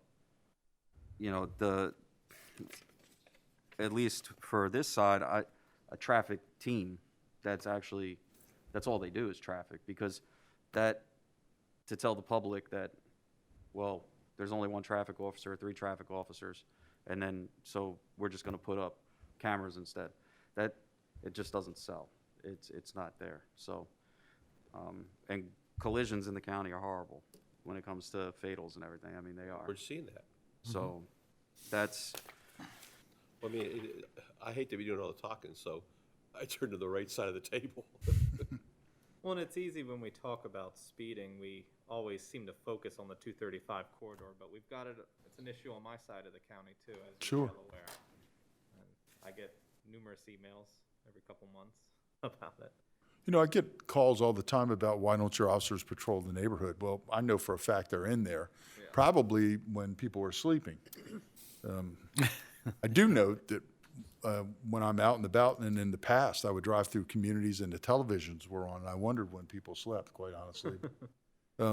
Our personnel are in communities, and they do conduct community traffic enforcement. Again, we have a list, and we go from the top to the bottom, spending as much time on that task as we can in that specific area. And 235 is a known. We don't have to tell them about that. And it is a beast when you try to do that enforcement. But I stop cars on 235 regularly, just as a survival mechanism to try not to get run over. And I see the work commute in the morning and the evenings. And our personnel have been, especially in the evening traffic, been on Great Mills Road.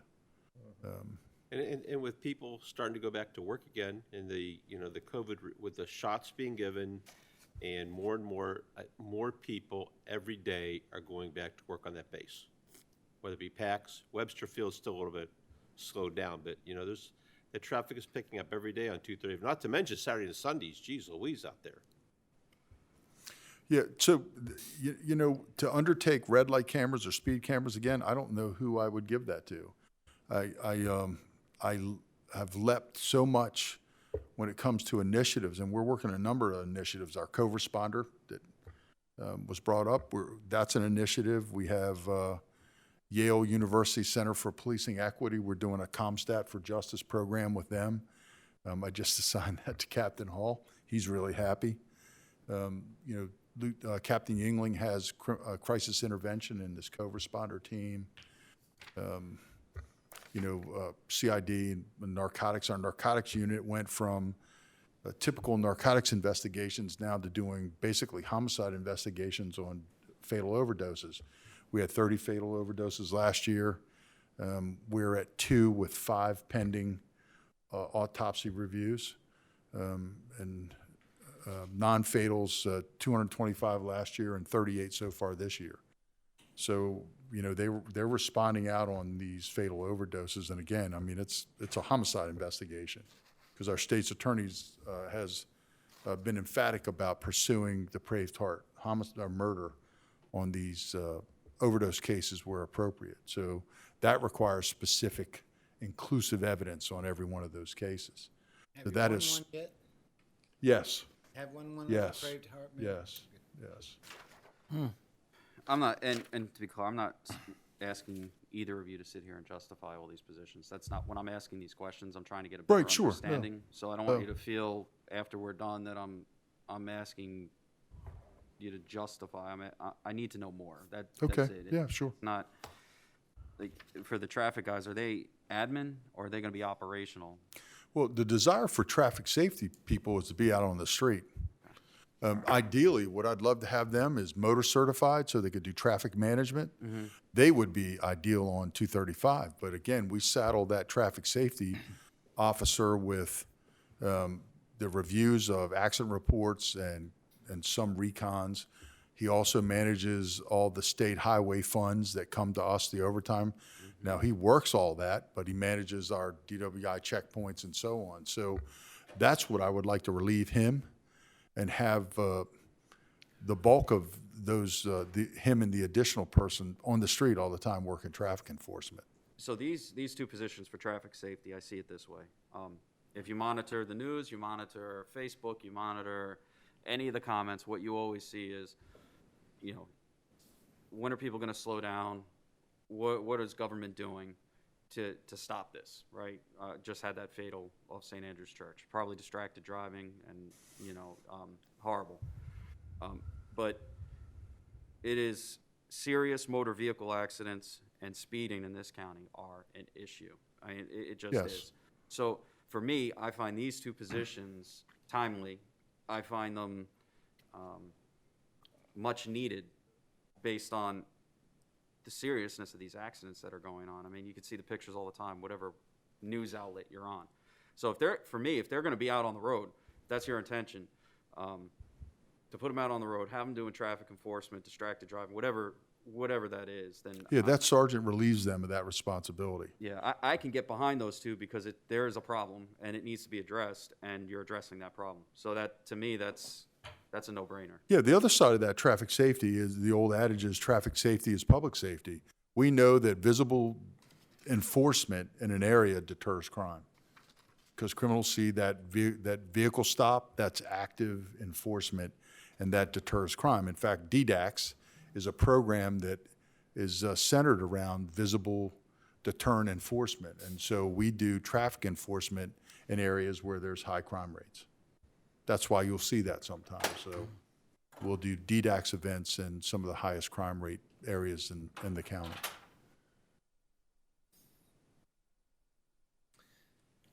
Gentlemen? Toughest part for me is all these positions. Like, I know we built the jail, so you gotta get them 20.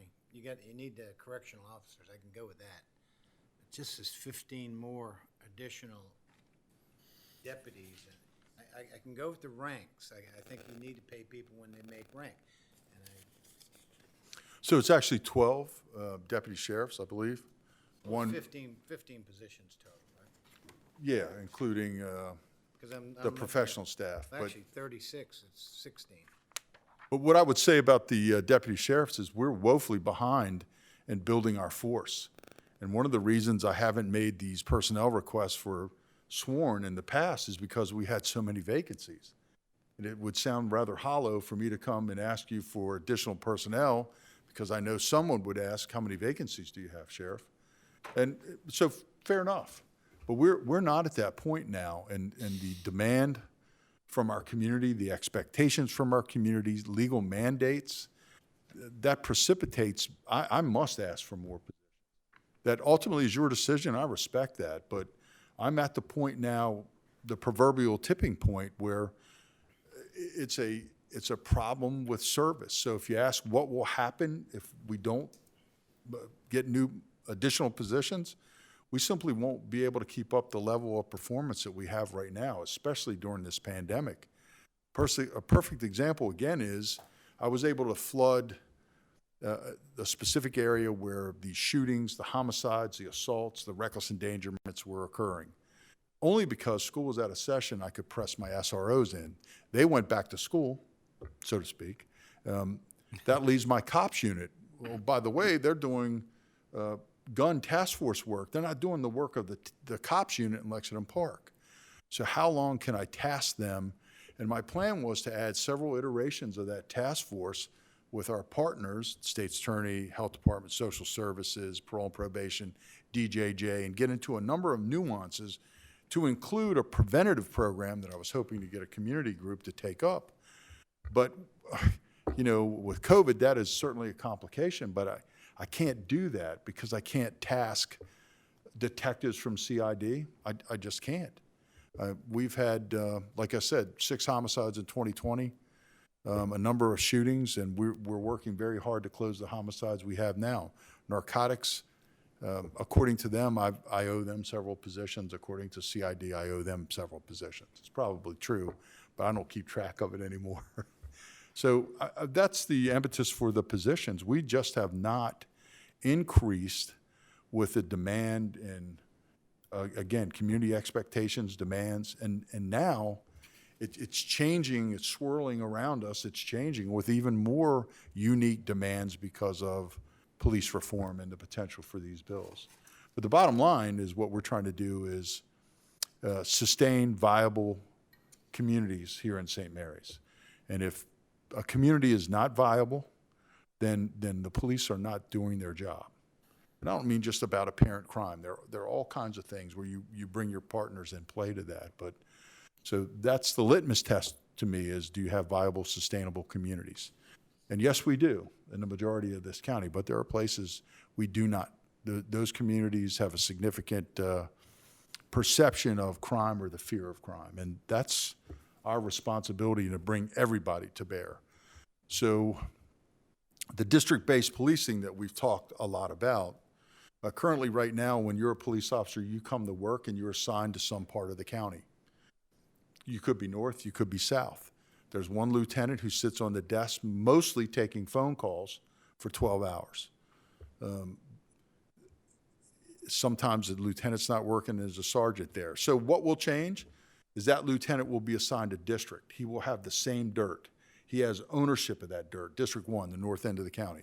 That lieutenant is a district commander, and he has X number of sergeants and X number of deputies that patrol just that district 24 hours a day. So there is direct responsibility, and when it comes to CompStat, where you have to explain crime trends and what you did about it, I can hold them accountable in a different, more efficient, succinct way than I can now.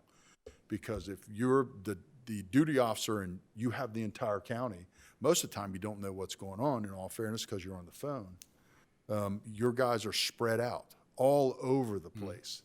The other thing it will do is make us more efficient in response times, because the areas will be smaller, so we know what the response times will be.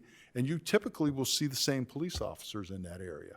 That really is community policing. When you're out in an area day after day, you get to know the people, they get to know you, and they provide information, like our COPS unit in Lexington Park does. Our SROs in the school get unbelievable amounts of information because of the level of trust. So that is a total shift in policing and how we shift.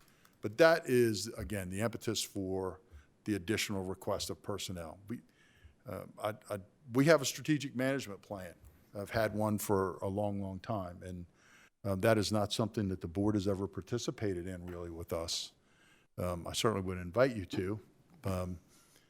And it wouldn't be, to me, you know, taking advantage of trying to convince you for future budget requests. It's really it's smart growth or right sizing based on the demand. So long answer to your question there. I think the disconnect for this commissioner is the last 6 years I've been hearing, or at least definitely the first term I was in, that, you know, you were overcrowded over here in Leonardtown. There was no place for some of your deputies to work. You know, you had to put them in offices that they weren't designed for doing that. So we brought on this community policing. We brought on District 4 down in Lexington Park. We brought in the Wildwood location, brought in the one in Charlotte Hall. Now it's, we don't have enough people. I don't have enough people put in these places. So we're still overcrowded in our headquarters, no question. But why can't you move them out to the 4 and 3 and whatever they're all called? Well, I mean, District 4 is not designed for that. That was designed for community policing and the patrol officers that work in Lexington Park. We built the wrong kind of building. No, we built exactly the right building, by the way, which is just featured in a national magazine as a design award. No, I mean, we built that with the intention to go to district-based policing, where your patrol officers go to and from that district station, not to our headquarters, not to Leonardtown. So, you know, Charlotte Hall would have coverage 24 hours a day with the cops going and coming from Charlotte Hall. Same thing with Leonardtown, because District 2 would be here. District 3, First Colony, the cops would be going there. That is a place that we've seen a significant increase in demand for service, that Wildwood area. And then our District 4 station on Great Mills Road is being used for a myriad of things now, to include sex offender check-ins, pretrial inmate check-ins, our COPS unit, and our patrol officers. So everybody would work out of their respective districts. Again, that headquarters is designed for CID, crime lab, all those things that can come work at a headquarters building. Half of our detectives right now are working out of District 1 station, which is not designed for them. So they occupy the majority of the space there. Patrol officers, quite frankly, it's a little uncomfortable to go in there because there's so many of them. Just, I know you don't use this stat, and you said it before, but the FBI stats. Yeah, about yeah, policing. yeah. I know you don't use it, but if you truly look at it, by UCR, the Uniform Crime Report in NIBRS, FBI says roughly 21.4 officers for every 10,000 people. Bad stat of 2015, it always lags 3-4 years behind, you know. Right. So how many sworn do you have right now? So we're authorized 151, and so you know, and it's not that I don't agree with that. I agree that it is a factual accounting of how many cops per thousand. Right. But in the past, it has been used as, oh, that's what they recommend. It's not a recommendation. Right. It's a factual accounting. Calvert has 1.63 policemen per 1,000. Charles has 1.93 policemen per 1,000, and we have 1.3. Right. And that was going to get to my point that I just did the raw math on it, and actually, based on this a statistical accounting of what is currently, if you were to go by that, 278 are sworn Right, numbers. right. But that, we know that that's not Right. formula. We know that there's a lot of things that come into it, but my point is, when you come down to 1.3, first of all, the people in the north end of the county want the community policing. They've made that very, very clear. The people in Golden Beach, Patuxent Knolls want the community policing. They want the officers down there. They want them taking care of the speeding on Golden Beach Road. Right. They want to know their officers that are patrolling the area. We did a proof of concept, and I know you know this, where we assigned somebody to Golden Beach and to Country Lakes. So they called them for everything, and it was a win-win. And then we experienced transition leaving the agency and forced to return that individual to patrol. And believe me, I got pushback on that. We know it's a good thing. We know what the product is in Lexington Park, the representation we have, and it should be the same in the North End. And obviously, again, with district-based policing, then you start assigning cops personnel out of there. It's a different type of policing. If it's not a 911 call, then you reach out to your cops unit who solve problems, honestly. And that's the majority of what we do is solve problems, really. Okay, so my question then, since we're on page 27, is to turn to the next page. What do you want to do, guys?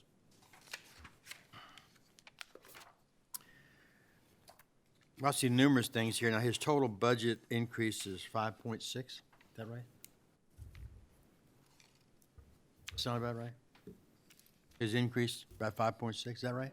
The request. About 2 million of that is, we already know it's the correctional officer increases Yep. and other So really, correctional it's a officer positions. $3 million adjustment. So we got about a $3 million adjustment is all he's asked for, right? Yeah, that's really it. I know it's not an insignificant ask. No, no, I really know that, but I'm just you know, trying to look at what we've done here. Yeah. Now, we've already Yeah. dedicated and built this correctional center up. We know we need those positions that got to be done to correctly man that. Yeah, That's all I gotta you know, do. I listened closely to the board when Ms. Cudmore brought up the question about what should the department submit. The board made it real clear the department head should submit what they need. And so this isn't a wish list. This is what I need. These are fundamental requests. Again, whether we can fund it or not, that's the tough decision that falls to you. But Yeah, that makes it tough on us right now, is not knowing, we're still, Yeah. and Todd knows, we've been been listening to the Annapolis thing and all this, and it's been unbelievable what's going on up there, and what we don't know right now until, probably know until mid-April, what's really gonna be mandated down to us from them. And that makes it tough, even though we've had some pretty good returns right now as far as our known. So the budget resource. process for us is typically I make cuts before I even come to you. And these are the budget as presented from all our division commanders comes with their justification. And they're held to task on this justification by both the major and Mrs. Bell, who's tough. Of course, see, as a private citizen, I feel pretty safe in my community. Good, thank you. I have the sheriff lives up the hill. 3 or 4 deputies live on the same street.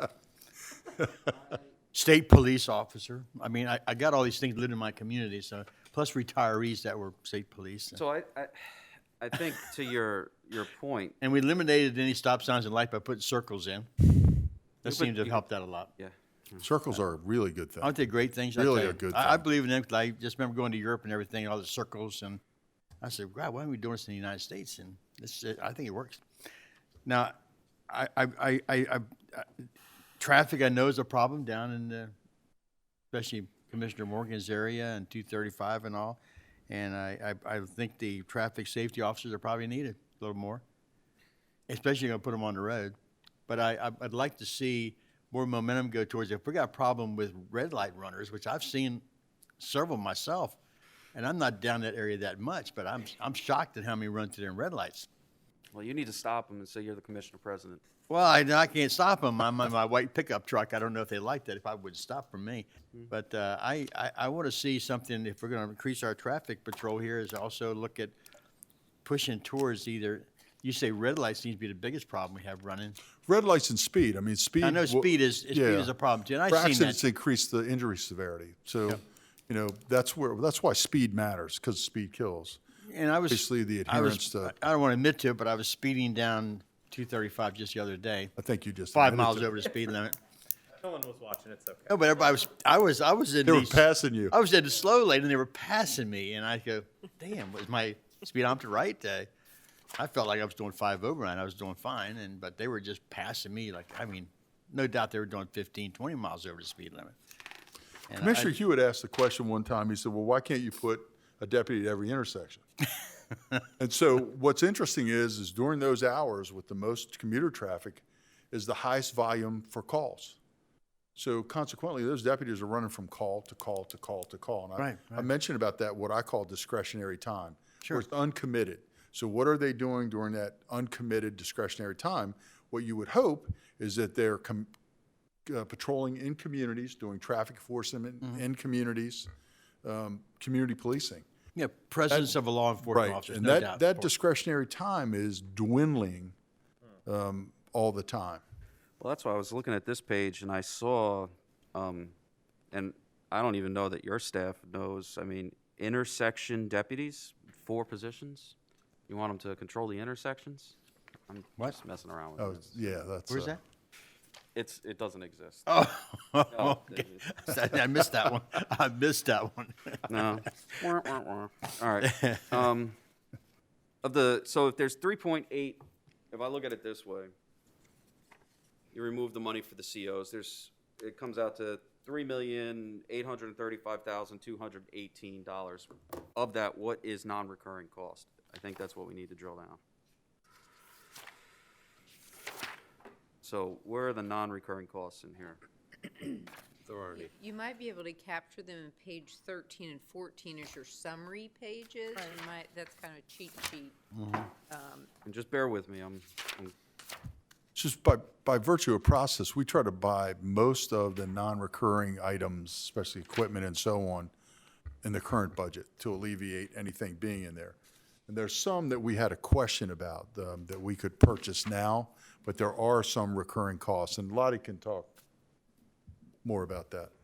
because I just say like the body scanner. Yep, Yes, yep, exactly. The body scanner, the majority of that is non-recurring, and we could do that out of our current budget. However, because there are related recurring costs, we didn't want to just go do that without being transparent and bringing it before you. Okay. So if you were able to do that, you're down $3,635,218. The new lease for the copier, can you go back and retune the non-recurring out of this budget year? I don't want to sit here and drill into every Yeah, line item. yes, yeah. We can do that, especially, and Lottie's right, The copier is recurring.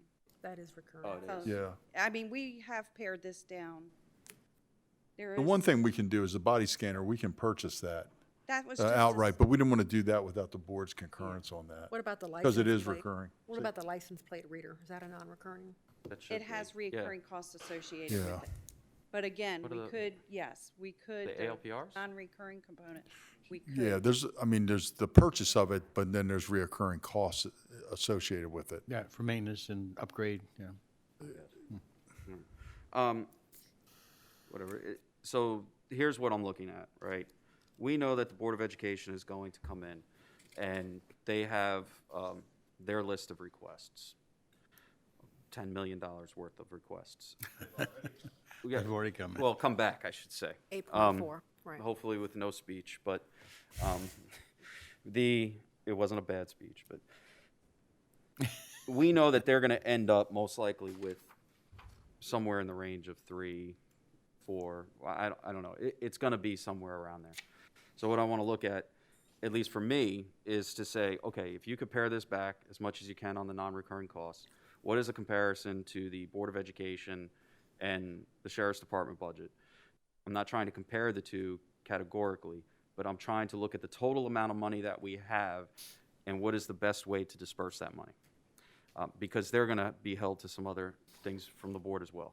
Well, there's no doubt that the sheriff's is probably the same increase, or if not more, than the Board of Education. That's exactly where I'm going. But the thing of it is, I'm still looking at 2 million of that, is going into the correctional officers Well, part. that's what I reduced it. So, I mean, so you're looking at really, let's sort of focus on the 3.6, 3.8. No, that's what I did. That's what they're really after right now. Right, yeah, and if you take the We 200,000 have no other out, choice on the correctional officers part. Right, so I already removed the 1.7 for the COs, so that leaves, and the 200,000 for the body scanner, if you can buy that, great. It's without going line by line here, it's $3,635,218,000. Yes. For their total request, Yeah, as of right now. In a sense, yeah. In a sense, right? So if we can look at the school's budget, we can look at our budget and work, it's a starting point. Sure. That's what I'm looking at. That's a fair increase on there. I'm looking at a starting point. I'm not saying that's the final number, but at least we can work with something versus going through every single one and having to Okay, we're gonna tell the sheriff to go back and look at it. Sheriff and Commissioners, I think it's important also to note that we did continue the $1.1 million reduction this year in our budget also. Reduction where? The salary turnover savings Right, reduction baseline, we did continue that this year as well, And how much was that? 1.1 million. 1.1. So you also reduced your budget by 1.1? We carried forward the reduction that was in place last year. Sorry, Steve. Okay. Okay. Well, in past years, we've given you a set amount and said, go spend it. So my thought is we've got $10,648,000 here that we are projecting to be our excess. Now, you guys normally get about 25%, 25% of the budget. I mean, I could see giving you 2.6 and say, hey, hire as many COs as you need, hire as many whatever it says you need, you know, work off of that number. Because for me to go through whether you need a nurse or not, I'm not trying to say I'm not capable of doing that. I mean, it does come with the territory. But again, you're the guy that if you could have all this money, or all the money you requested, obviously you'd fill it all in. But if you get X amount of money, then maybe you can fill it into where you think you get the best bang for the buck. Yeah, sure, you prioritize, and we've done that very successful the last several years. Versus us telling you, you get this, but you don't get that. Now, what I would take out of that 2.5 million, or I would say is not included, and this is just one guy talking now, is that any of these non-reoccurring, because I believe the stimulus money is going to give us enough liquidity as far as monies to do your scanner, maybe even buy a copier if it's worth doing. I mean, if it's not worth it, then it's not worth it. But try to get rid of some of these items that have non-recurring out of your request here, under the idea we can probably take care of it with stimulus money. But then it gets down to is if we give you, say, 2.5 million of this 10 million, $600,000, then you can decide, I definitely got to have 20 COs. Or maybe you can do it 15. Well, no, those 20 COs are already dedicated on the 1.7 million, so that's a done deal. That's in the CIP. Commissioner, just in regards to the 20 COs, remember, we kicked that proverbial can down the road the last couple of years, and if I recall right, we vacated the 20 COs for this year in order to put a placeholder to give the raises last year. That's what I just said, Major. Cover Yeah. the money, so, you know, really, it's not fair to keep bringing up the, you know, I don't want to use the word hold us hostage, but I guess I just did on those 20 positions that, you know, those are, Yeah, no. got to have them. I mean, that's just the way that I'm not trying is. to hold you hostage on anything. I know you're not. I mean, that's, I'm just trying to tell you, there's only so much to go around.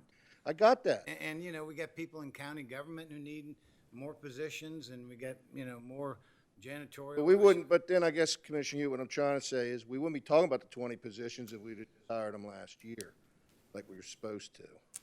But we made accommodations for something else that we were short. Again, I think to have the positions before you have the facility, I agree with sometime in advance. Look, I don't want to get into you know, I know I'm wrong and you're right. I don't want to get into that. I don't want to get into that. I just think want what- to say that there's only so much money to go around. I think what it comes down to is a lack of perpetual understanding of the hiring process and how long it takes to actually put somebody in a uniform and get them trained. So every budget cycle, we have the same conversation of why do you need it now? And then it's explained again, and then the same question happens again. It's over and over. So the reason, like, I think one of the wings of the jail is actually opening May? April. April. They Okay. should be done in April, and we look to start some facet of operations in May. All right, so when that wing opens in April, you're going to be doing whatever you're doing with your operations, with the people that you already have in place, because the 20 positions weren't started last year, so you don't have them hired. So when it opens in April, you got You'll be to wait short till 20 July. people. Yeah, you got to wait till July. And then you got to go through the background process. Oh, wait a second, you got to wait for the academy. Which is June 1 now. Okay, so you won't be able to get people in the academy until June unless there's another academy that comes up in between there miraculously at Southern Maryland Criminal Justice Academy. So you're talking pushing all these people out. So there's a process as to why the people are there. But regardless, to your point, you're dead right. The 1.7 million for the 20 positions is not something that is in your budget. That's why it's yellow, because it needs to be dedicated in the CIP. It's non-negotiable. Well, it's the county administrator's recommendation. Well, it's the CIP that's approved. So it's not just our recommendation, it's the word of this board last year, and it's also what's in the CIP. So we approved the CIP last year, and tentatively now this year, it's already gone to the planning commission, so the positions are in there. Right. So this is already hashed out. That's why it wasn't included in the request. Correct. What do you mean? It wasn't included, it's not included in the 36 positions, Well, Jess? yes, it is. Well, yeah, the positions but are I did- included. I know that, but what do you mean it's not included? Well, it wasn't part of what I talked about the budget request being. I mean, Yeah. it was already, we've already discussed it. It was in the CIP. I know that it was part of, Forward with it. If you need 20, you need yeah, 20. right. But the 1.79 is in addition to what you requested, is my point. So but it's not your request. It's, No, his 1.7's in the total bill. no, that's what I mean. Yeah. Yeah, well, okay, what I'm talking about is the 1.79's in the total bill, but Right. that's how I got down to the 3.8. Yes. Okay, so that's where I got 3.8 million from. And now 3.6 based on the $200,000 coming out. So either way, I know that regardless, the Board of Education is going to come in, and even if it was maintenance of effort, it's over $3 million for maintenance of effort. The issue I'm looking at hand with the Board of Education is they have gone through COVID. They have had a lot of programs. All of their teachers have stayed on, all right? They did not have to do any layoffs whatsoever, and more power to them for doing it, because you don't want people to lose their jobs. There was a long period where there was no instructional portion going on. We had food programs that were basically created and worked with this board to keep the other staff working. We had transportation with the bus drivers that they were still doing what they were doing. I think some of them got unemployment. I'm not 100% sure. The fact is enrollment is down by 700 plus students, but they have not come in to reduce their staff to reflect the 700 minus enrollment. So by all technicalities, maintenance of effort should be going down based on that calculation, but it's not based on their presentation. It's Well, because it's not going down because the legislature Right. has said they're going to be held harmless. held harmless. Right, But exactly. it's not going up. Huh? MOE is not going up. Right. And it's going to be a long discussion tomorrow morning. I'm going to be in on this Yeah. one for what's going to happen under the hold harmless provision and MOE plus $1. Right. And I'm not beating the Educators have schools. been working throughout Yeah. this time. They've been teaching virtually. It takes Well, there was a a period lot where they of didn't. time where they have to work with students. and- There was a period where there was nothing going on, is my point. But everything else, this is not a slam on the It's teachers. This impossible is to lay somebody off for 3 or 4 months. Yeah, and bring them this back is the process That is large what of a employment ranks to, Yeah. talking about a couple But thousand at the, people. at the same time, in some of their defense, let's remember that there's a lot of kids out there in Title I schools that had to have food during the Oh, week. I agree 100%. Had to make sure those kids, So you they know, were fed, and yeah, they made. It's nothing negative. My position is that I'm looking at the entire picture here across the board for the budget, that there's various factors. It's not just the dollars and cents. That's all it is. Okay, what are we gonna give our sheriff as far as going back to look at his budget? I think it's the bottom line here. We've rehashed it as much as we can here. I said get to 3.6 and work it down. And come back, because we have more sessions, right? So Yeah. I think we need to still take Two another more. look at it, because if we go off page 7, Yeah. we've got the 20 positions from the county administrator recommended budget. So that's, I think we're all in agreement with that. We've got 7.8 million left. This doesn't take into account a step for everybody. So we need to take a look at that and see what we can come up with. That's 7.2. It's 7.2 million left.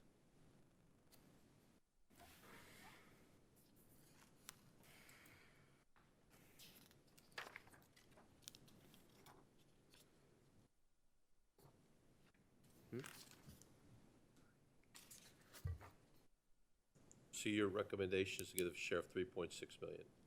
We'll start working on the paring down of 3.6 million with recurring costs and come back. I don't understand. That's where he is now. Yeah. There's other recurring costs in there, correct? That can be bought out of grant money? Not as- Or whatever, any. We don't know. Yeah, the body scanner can, but technically there are recurring costs with that body scanner. That's something we would typically put in the budget for the board's consideration and approval because it has ongoing costs associated with it. We certainly can buy it now out of the current budget and include in the budget current costs and break it out that way, but that would be parting from what we typically do. Probably the same on the LPRs, actually, the license plate readers. The same way, but, you know, there's the initial outlay cost and there's reoccurring costs with it. The maintenance and whatnot. Where is this? I think the only thing that's in the budget request is anything that we're purchasing that has reoccurring costs. Correct? And the details of those. I'm sorry, All Lily. right. So, in fairness, you have if you do 3.6 minus the 119 for the 5%, you're at 2.6. Is it, if we do that, and then we can revisit later on if we have the funding for the actual 5% increase. I can't go with a 5% increase because we can't keep chasing the state police. We just can't do it. I just 3/4 of the way agreed with you. So what do you, I said we can always look at it later. oh, I think if we're talking a number of 2.6, I can go with 2.6. well, man, you want 3.6, he wants 2.6, call it 3 and start from there. Okay, I'm good. Is that 3. reasonable? I'm good. Is that 3 with the 1.820? It's 3 Or and is they- it they do 3 whatever they want. plus the 1.3 It's 3 million and they do what they gotta do with it. million? Is that fair with you, Commissioner? And does Hewitt? that include the 20 positions, the 3 million, or is that over and No. above the 3 million? The 3 million 20. got to include The the 3 million has 1.8 to include the 20 includes positions. 20. Okay, all right, 3 I'm just million? asking. Has to include the 20 positions? Yeah. You're shorting the budget. 1.2 million extra. 1.7. So you're not saying, you see, that's cloak and dagger, because it's 3 million, and the positions are 1.79, that they're held harmless, okay? The schools are held harmless, they're held harmless. It's 1.79 million that they're held harmless on because it should have been done at a different time. So you can't include that in the $3 million budget request. So you're talking 4.7, 4.8. So it might be easier if you go with the total. So I think if the total, the sheriff's office request is 5.6 million. Yeah. And then subtract the 20 off, because it's in your budget and it's recommended by the I county did. administrator, that drops you to 3.8. Yeah, that's what I did. So how much of the 3.8 would the commissioners like to ask the sheriff to reprioritize? Is that a fair statement, Sheriff Cameron? Yes. 1.2. That's a fair statement. No way. 2.5. But these are all arbitrary numbers based off no data. Can we clarify whether that 3.8 to whatever number you come up with, whether or not that includes the 2.5% merit? It does. You step to the microphone because it's being recorded. Right, and we don't have that in here yet. The 2.5 merit is not a part of the 5.6, so we would have to, that would be over and above normally. That's not a part of this current budget here? Not at this time. Calculated in yet. Huh? It's not calculated in yet. We have not added the additional payroll cost or personnel cost yet to this budget. Yeah, this is the same, with the exception, well, the payroll fight was one thing, but every year, It's called the budget. it's called, they don't have collective bargaining and binding arbitration is what it's called. Thank God. Thank God for that. Oh, yeah, so you can screw them over. So it's, the schools have maintenance of effort, they have an agreement. So when the Board of Education comes in and says, I need to meet my agreement, belly up, here you go, here's the money. The sheriff comes in and says, look, I have speeding problems, I have this, I need community policing, I have 3 district stations I need to do. by the way, I need 20 positions. I'm asking for under what the schools even came in with. And because they don't have collective bargaining and binding arbitration, you say, here's 1.2 million, figure it out. Well, okay, so you give your people the $1 million pay raise for the 5%. It leaves you with $200,000. Well, buy a body scanner, Sheriff. Go ahead with $200,000. Or you can't even get 3/4 of the positions with that. So I find it a tad bit disrespectful because there's no law that requires the steps to sit here and throw an arbitrary number out. At least I worked the numbers sitting here. So if you want to say it, the 1.79 goes to them, and then you have 2.7 is less of the 1 million for the pay raise. If the money's there later and the will is there, then the 5% comes in. I look at it a little bit differently. If you take the 1.8, which is the corrections, and you just add in the promotions, you're at 2.2, period, okay? Ms. Cudmore's gonna have to calculate what the 2.5% is on top of that, and we'll just say for the sake of argument, that becomes 2.3. Are you counting the 20 positions in that? Yes, Yeah. 1.8 for the One place position, first. and then each of the ranks comes out to $2.2 million. So you're 2.2. Then there is, and I agree with you, that, you know, there has to be, that as much as we've worked on Lexington Park and the cops unit, if we're going to focus on the north, there have to be a certain amount of positions up there. Same with the nurse. Same with a few other things along the way. Yeah. So I'm saying, okay, when you're starting with a number that, you know, the bottom line is $2.3 million, which we all agree to, which is going to pay for the corrections officers, and it's going to pay for the rank advancement. It's then the difference between the 2.3 and the 5.6, which has to have a number, a compromise number on, that gives the sheriff, Major American, and Lottie something to go back and work with along the way. We know 2.3 is a bottom. We know 5.6 is a top. Unless I'm doing something wrong You in know, my math. 3.8 is a top.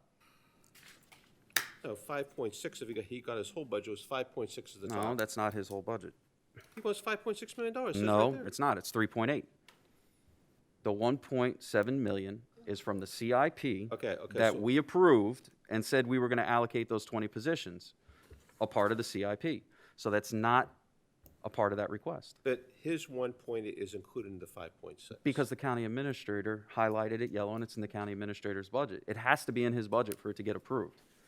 We can't just put it on a different sheet and say it's part of the county Are administrator's you budget. agreeing or disagreeing the 5.6, 1.8 is part of the 5.6? The 1.8 is part of the 5.6, but it's not a part of the sheriff's department request for the budget. Their request is for 3.8 million. The 1.7 was a part of last year's CIP.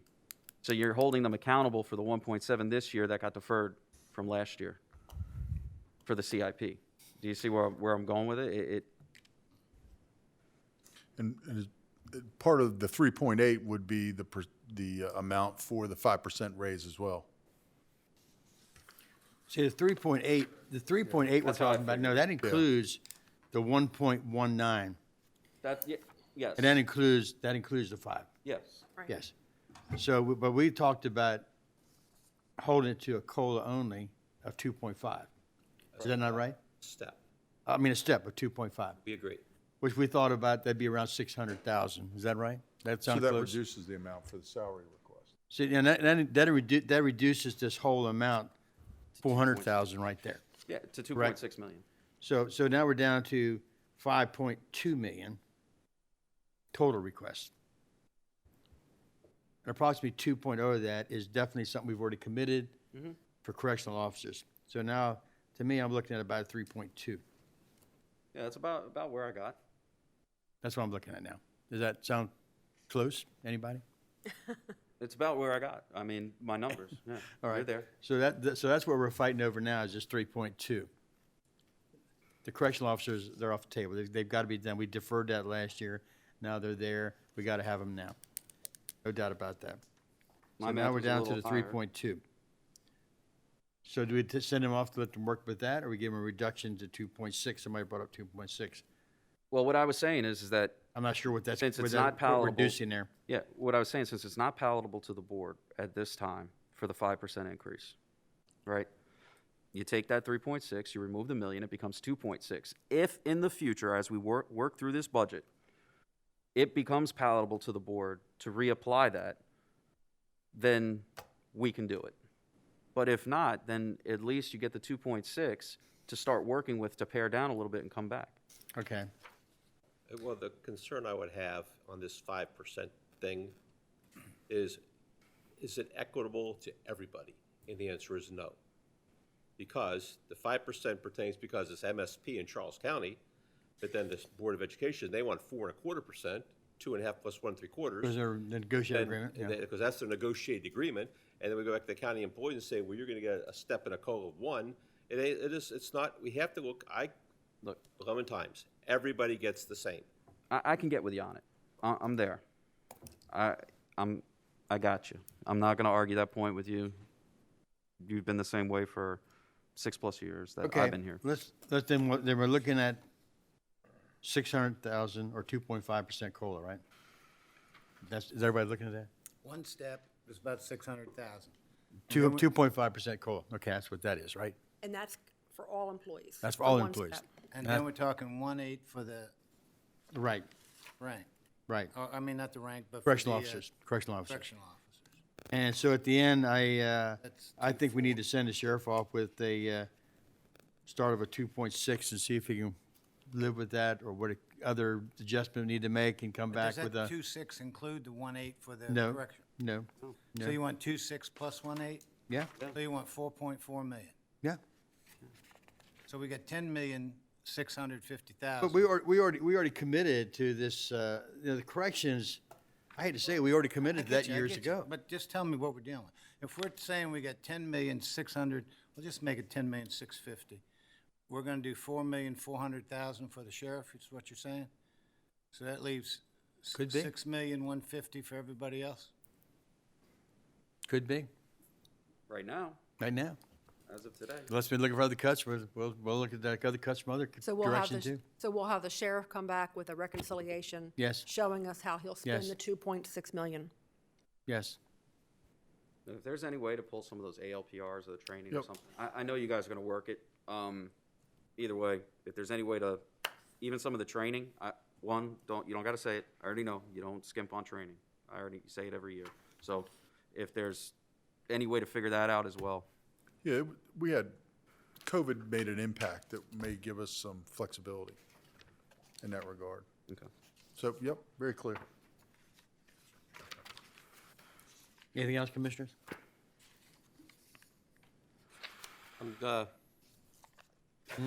Okay, it's a starting point. What's the consensus? Huh? What's the consensus? I think Commissioner President just I said think it, we didn't he? started, 2.6. 2.0, 2.6, 4.6 total. Yeah. 4.6. Yeah. Start, Starters. And when, this spreadsheet that's put together by your staff, right, this, I want to make sure, the Sheriff's Department budget spreadsheet. What page is that on again? Are you looking at the summary? 13, the 13 summary? and 14? 13 and 14, that's put together by Sheriff's Department staff, correct? That's put together by my staff. Okay, can you do me a favor? Can you separate, so we don't have to deal with this in the future, can you separate the 1.79 out of the total and put it below the total for the Sheriff's Office? Sure. And just put a note that it's like an asterisk prior committal for CIP. Sure. Sure. I don't want it to confusion again. Oh, there's no confusion. We understood where they were coming from. I know, I got you, Yeah. Mr. President. Yeah, okay. Sheriff, anything else, sir? No, sir, thank you all very much for your time. Thank you for everything. It's always educational. Might have to go see the community nurse. What's next now? I'm trying to catch up here. Alrighty. So that gets us through all the ECCs. And then, of course, included in the sheriff's request, which they'll bring back, are the replacement vehicles, which are on page 55. And the sheriff's total share of that is about $866,000.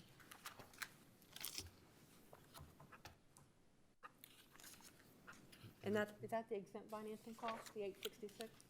Or that is the total cost? That's the total cost of the vehicles. The exempt financing was already included in the individual line items of the Right, budget. that's right. And I think I did see that, about 161. It was 160 in one division and Here it then is. 30,000 in another. Right. So that'll be part of what he brings back of the Okay. 2.6. Okay. Okay? And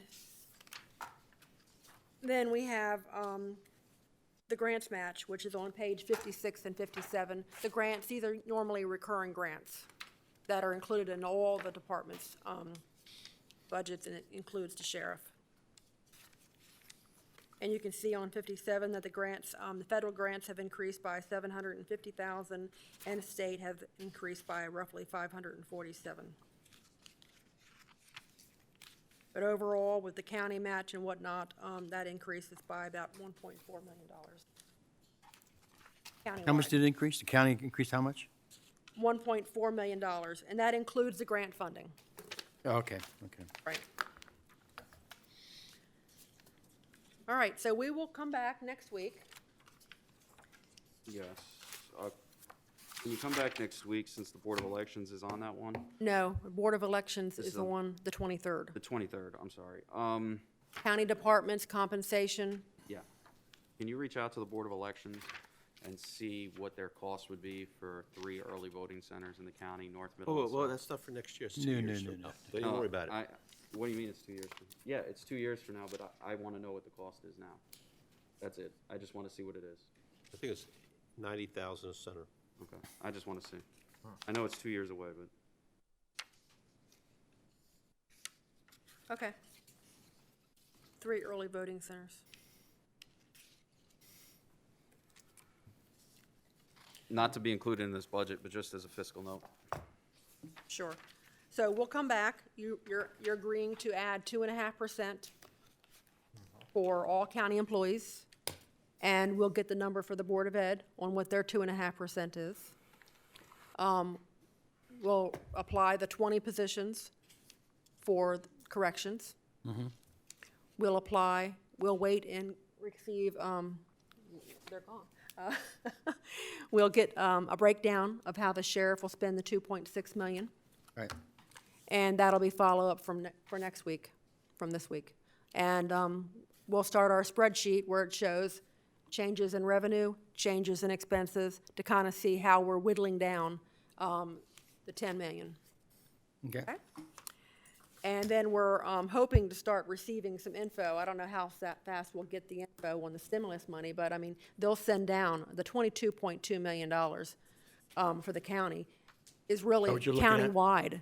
It's countywide. Okay. So how much comes to county government, or what we can use it in our county budget, that would be for non-recurring items. And we'll start, once we receive that information, I think there's a call on Friday with Senator Cardin.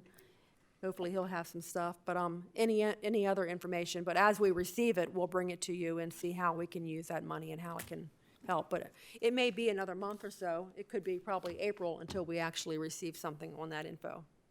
Okay? But as we get it, we'll bring it to you. Okay. And we are done, and I guess we'll see you next week. Okay. Anything else, commissioners? Budget hearing over. Thank you.